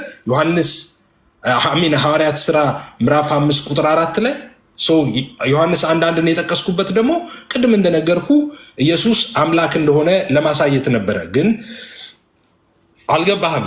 እሺ እንደዚህ ይላል። ሌላው ሐዋርያ ቅዱስ ጳውሎስ እንደዚህ ይላል። ሐዋርያ አይደል ያልከው? ሐዋርያ ቅዱስ ጳውሎስ እንደዚህ ያለ የጌታ ኢየሱስ ክርስቶስ ጸጋ፣ የእግዚአብሔር ፍቅር፣ የመንፈስ ቅዱስ ኅብረት ከሁላችን ጋር ይሁን አሜን አሜን አለ። ሥላሴ አነበብክ? የጌታ ኢየሱስ ክርስቶስ የእግዚአብሔር ደግሞ ፍቅር አብን ማለት ነው። እሺ የመንፈስ ቅዱስ ኅብረት ከሁላችን ጋር ይሁን አለ። ይህን እያለ ያለው ሐዋርያ ቅዱስ ጳውሎስ ነው። ሥላሴን አነበብክ እዚህ? አዎ፣ አብ ወልድ መንፈስ ቅዱስ ሶስትነት አየህ እዚህ ጋር። ሥላሴ ማለት ይሄ ነው። ሥላሴ የሚል ፊደል አትፈልግ፣ እሱ የስነ መለኮት ቃል ነው ብለናል። ይኸው ሶስትነት ሥላሴ ማለት አብ ወልድ መንፈስ ቅዱስ ነው። ስለዚህ በጣም በርካታ ስፍራዎች ላይ ያለ ማቴዎስ 28:19ን ማየት እንችላለን። ሂዱ አሕዛብን ሂዱና በአብ በወልድ መንፈስ ቅዱስም እያጠመቃችሁ ያዘዝኳቸውን እንዲጠብቁ አስተምራችሁ ደቀ መዝሙር አድርጓቸው አለ። በማስም በአብ በወልድ በመንፈስ ቅዱስ ስም ፐርሰን የሚለውን ነገር ማጥናት ይኖርብሃል። ዑስማን ፐርሰን ማለት ይኸውልህ ረቂቅ፣ ማይዳሰስ፣ ማይጨበጥ ኦኬ መንፈሳዊ አካል ማለት ነው እንጂ አንተ እንደምታውቀው ይሄ የሚጨበጥ የሚዳሰሰው ብቻ አይደለም። እኔ ማለት የሚችል እኔነት ያለው ነገር በሙሉ ፐርሰን ይባላል። ስለ ፐርሰን ማጥናት አለብህ። ስለዚህ 3 ፐርሰንስ ዲስቲንክት የሆኑ ፐርሰኖችን አይተናል። በመለኮት አንድ፣ 3 አማልክት የለ። አንተ በብርቱካን ልታስረዳ ትሞክራለህ። ሰው ብዬ እኔ ከፍ አድርጌ ምሳሌ ሰጥቼ አልነበረም እንዴ? ለምን ወደ ብርቱካን ወረድክ? ሰው ብዬ እኮ ምሳሌ ሰጥቼ ነበረ። የሰው ዘር ትላለህ፣ ይሄ ሰው እያልክ ትናገራለህ፣ ሰዎች ብለህ ትናገራለህ። ኦኬ ብዜት ሲሆን ለምን በፐርሰን ብዙ ስለሆኑ ሰዎች ቢሊየንስ ናቸው። ኢሰንሱ ግን ስንት ነው? አንድ ነው። ስለዚህ የሰው ኢሰንስ አንድ ነው፣ ሰዎች ግን ብዙዎች ናቸው። ሥላሴ 3 አምላክ እናርግ ብትል አትችልም። ልታደርገው ማትችለው ነው። አንድ መለኮት አለ። አንድ መለኮት ከፋፍለ 3ን ልታደርግ አትችልም። አብ ከወልድና ከመንፈስ ቅዱስ የተለየ አምላክነት የለውም። ወልድም እንደዚያው፣ መንፈስ ቅዱስም ከአብና ከወልድ የተለየ አምላክነት የለውም። እሺ በዚህ የምትሰሙን 6,000 ወይ 7,000 ሰዎች መጽሐፍ ቅዱስ ስለ መዳን የሚናገረውን ነገር ጥቂት ልበላችሁና እዛ ላይ ልጨርስ። ሰዎች እንዴት ይድናሉ?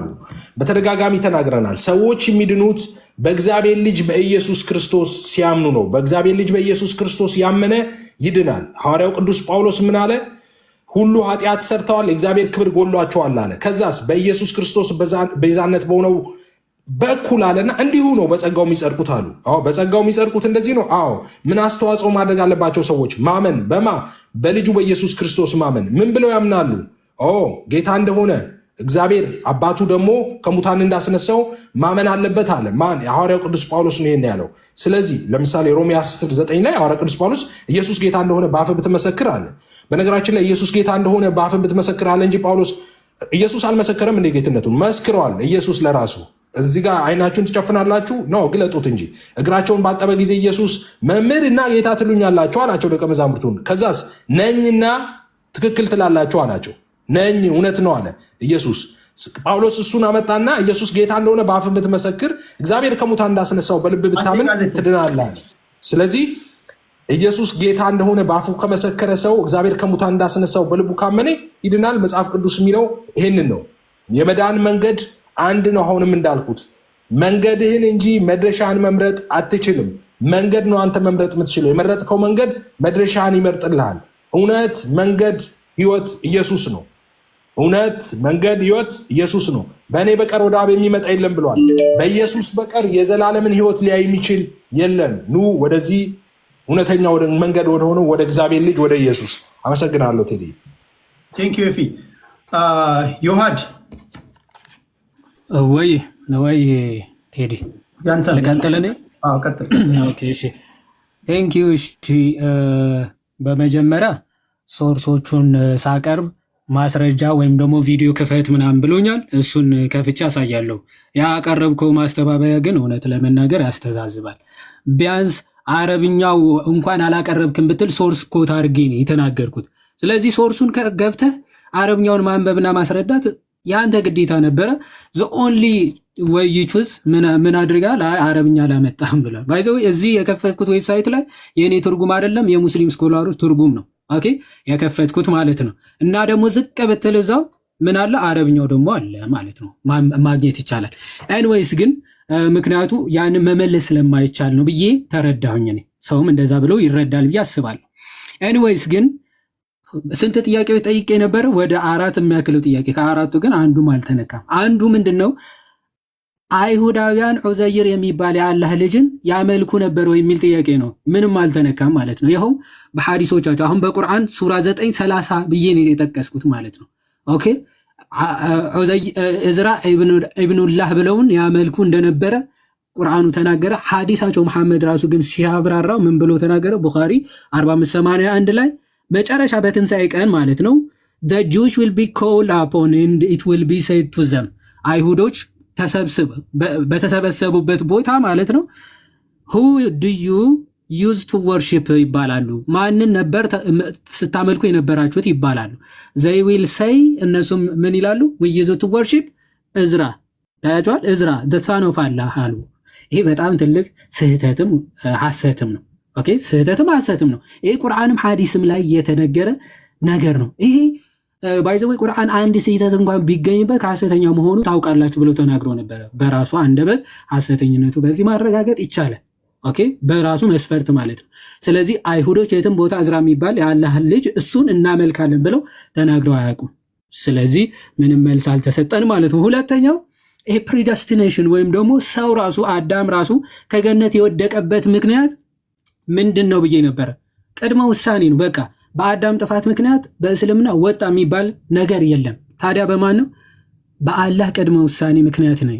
ቢፎር ማይ ክሬሽን ነው የሚለው it is predestined ወይም ደግሞ አስቀድሞ የተወሰነብኝ ነው። on my fate before my creation ነው። በቃ አስቀድሞ ከመፍጠሩ በፊት በቃ ከገነት አባርረዋለሁ፣ ዕፀ በለስን አስበላዋለሁ ይወጣል የሚል እቅድ አቅዶ ነው የሚፈጥረው ማለት ነው። ዘን ያንን እቅዱ ምን ሆነ ማለት ነው? ተፈጸመ። ስለዚህ ነገረ ድህነት ራሱ ሊያብራሩ የማይችሉበት ዋናው ምክንያት ኦልሬዲ ራሱ ፕሬዲስቲንድ ስላደረገው ነው ማለት ነው። ይሄ ለህፃናትም ጭምር ባይዘው እንደዛ ነው።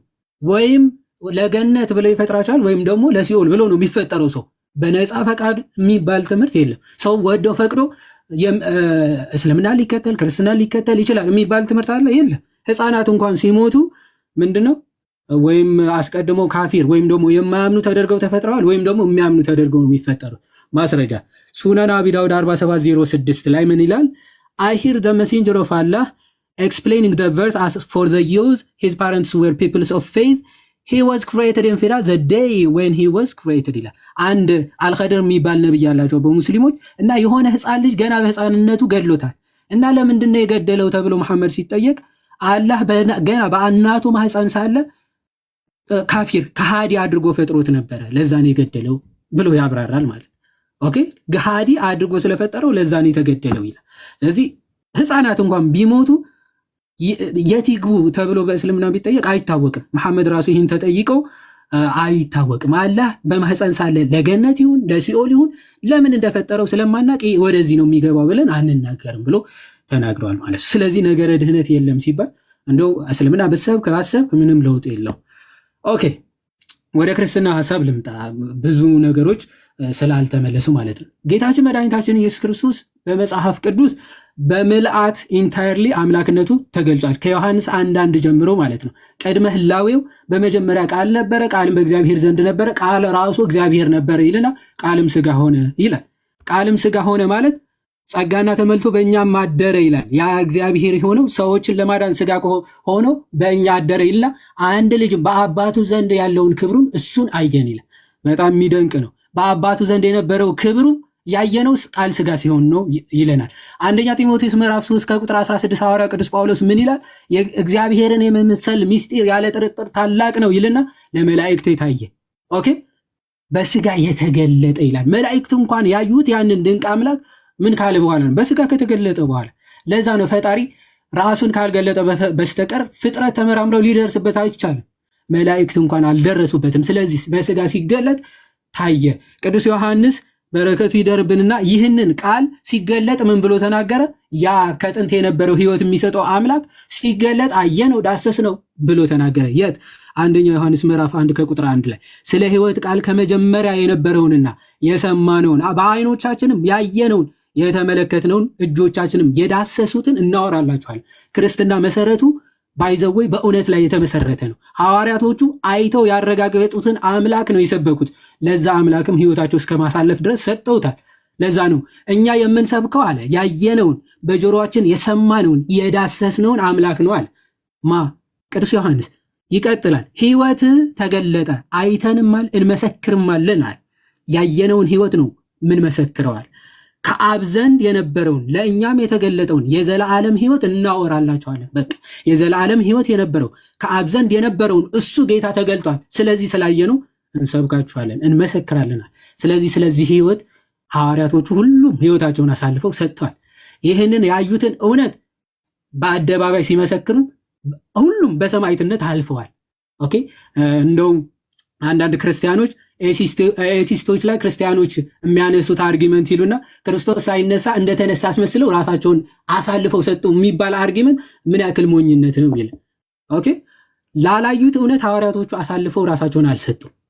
ራሳቸውን አሳልፈው የሰጡት ላዩት፣ ለዳሰሱት፣ ለቀመሱት እውነት ነው። ስለዚህ እኛ ክርስቲያኖች የትንሣኤያችን በኩር የሆነው ጌታ አይተን ሰምተን ዳሰን እንጂ በማይጨበጥ ተስፋ ኦኬ ልክ እንደ እስልምናው ማለት ነው። በገነት ስትሄድ ጡቷ ጉቸማ የሆነ ጉች ያለ ጡት ያላቸው ሴቶች ይጠብቁናል ብለን በክርስትና ትምህርት አንቀበልም። እንደዚህ አይነት ትምህርት የለንም። ታዲያ ምንድነው ተስፋ የምናደርገው? ስለኛ ዋጋ የከፈለውን ጌታ ከእርሱ ጋር በአንድነት በህብረት ለዘላለም እንኖራለን። ተስፋችን ባይዘው ዘላለማዊ የሆነ አምላክ ስለሆነ ነው ዘላለማውያን እንሆናለን ብለን ተስፋ የምናደርገው። በሌሎቹ ቤተ እምነቶች ግን ብትመለከት ቁሳቁስ ናቸው የዘላለም ተስፋ መጠጊያቸው፣ መመኪያዎቻቸው ሴቶች ናቸው፣ መብል ነው፣ መጠጥ ነው። እነዚህ ሁሉ ፍጡራን ናቸው። ፍጡር መመኪያ ከሆነ ዘላለማዊ ልትሆን አችልም። ምክንያቱም ፍጡር ራሱ ዘላለማዊ ስላልሆነ ማለት ዘላለማዊ የሆነው ጌታ እሱ ነው መመኪያችን፣ እሱ ነው መጠጊያችን፣ እሱ ነው ተስፋችን ማለት ነው። ተስፋ የምናደርገው ጌታ እሱ ነው። የመጨረሻ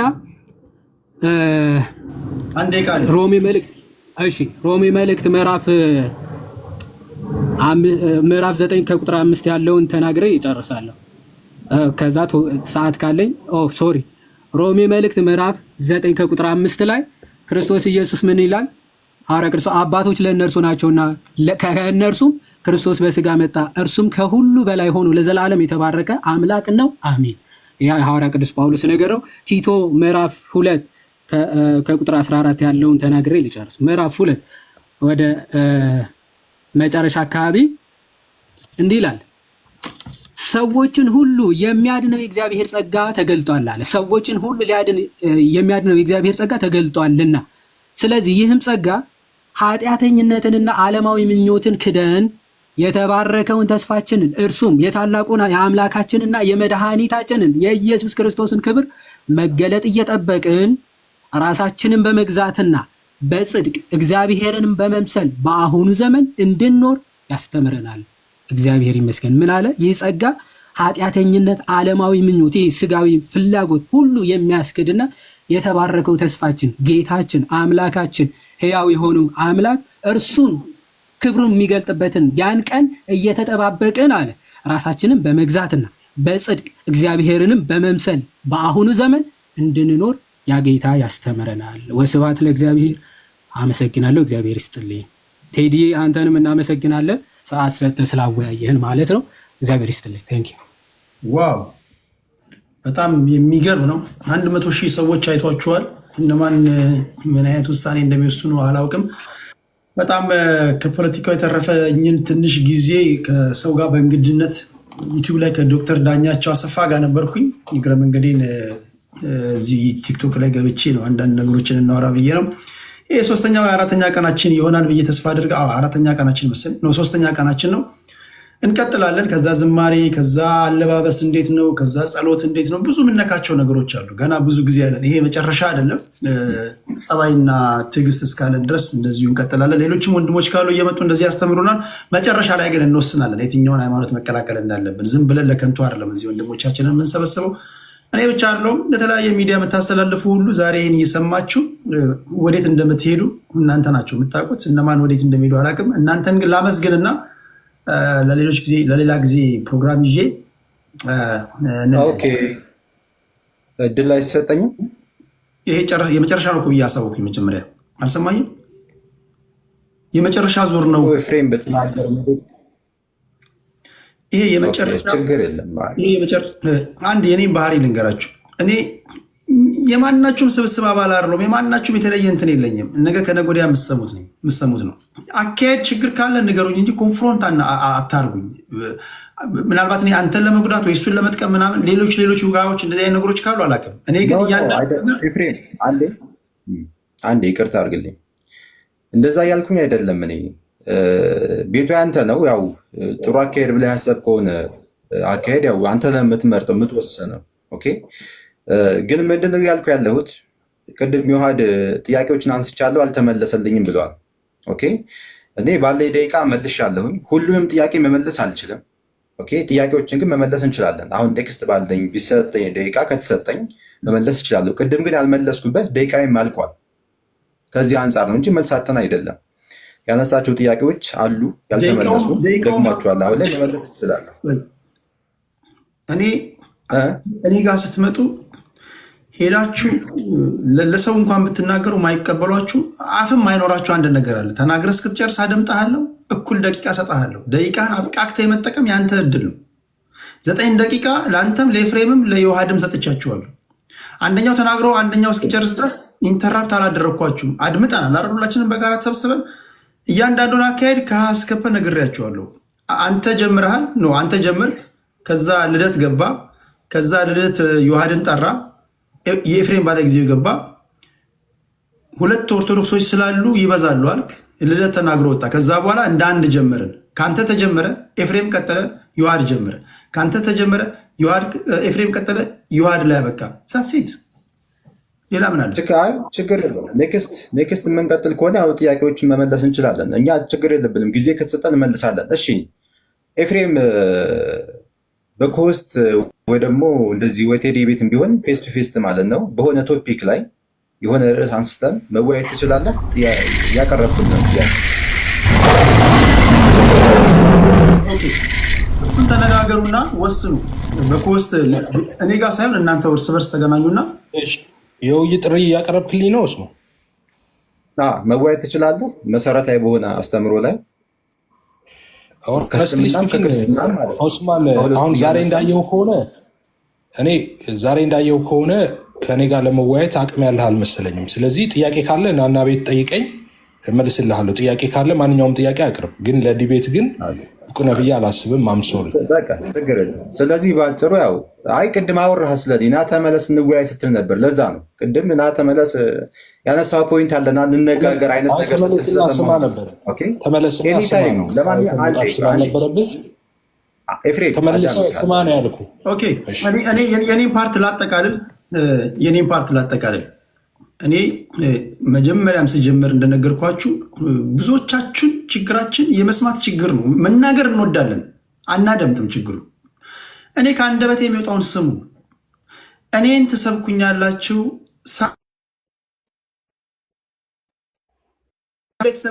እንትን ይዤ ነው የመጣሁት። የማንም እንትን የለኝም። እስልምና ካሳመነኝ እኔና እኔን መሰሎቻችን እንቀበላለን ያለው ገና ከአንድ ስንጀምር። ኦርቶዶክሶች ካሳመኑን ወደ ኦርቶዶክስ እንሄዳለን። ፕሮቴስታንቶች ካሳመኑንና ከገባን ለምንጠይቀው ጥያቄ ምላሽ ከሰጡን እርስ በርሳችሁ ከምታደርጉት መጠያየቅ ይሄ ነገር እንዴት ነው ምናምን ብለን እንዳንጠራጠር ካደረገን እንመጣለን ያልኩት አይደለም። ከኔ ጋር አብራችሁ የነበራችሁ በዚህ አውድ ነው የተንቀሳቀስን ያለ ነው። ነገም ይቀጥላል። ይሄ መጨረሻ አይደለም። ነገም ከነገ ወዲያ እንገናኛለን። ለአሁኑ ግን ላሰናብታችሁ። እግዚአብሔር ያክብርልኝ፣ አላህ ያክብርልኝ፣ ክፉ አይንካችሁ፣ ጤና ይስጥልኝ።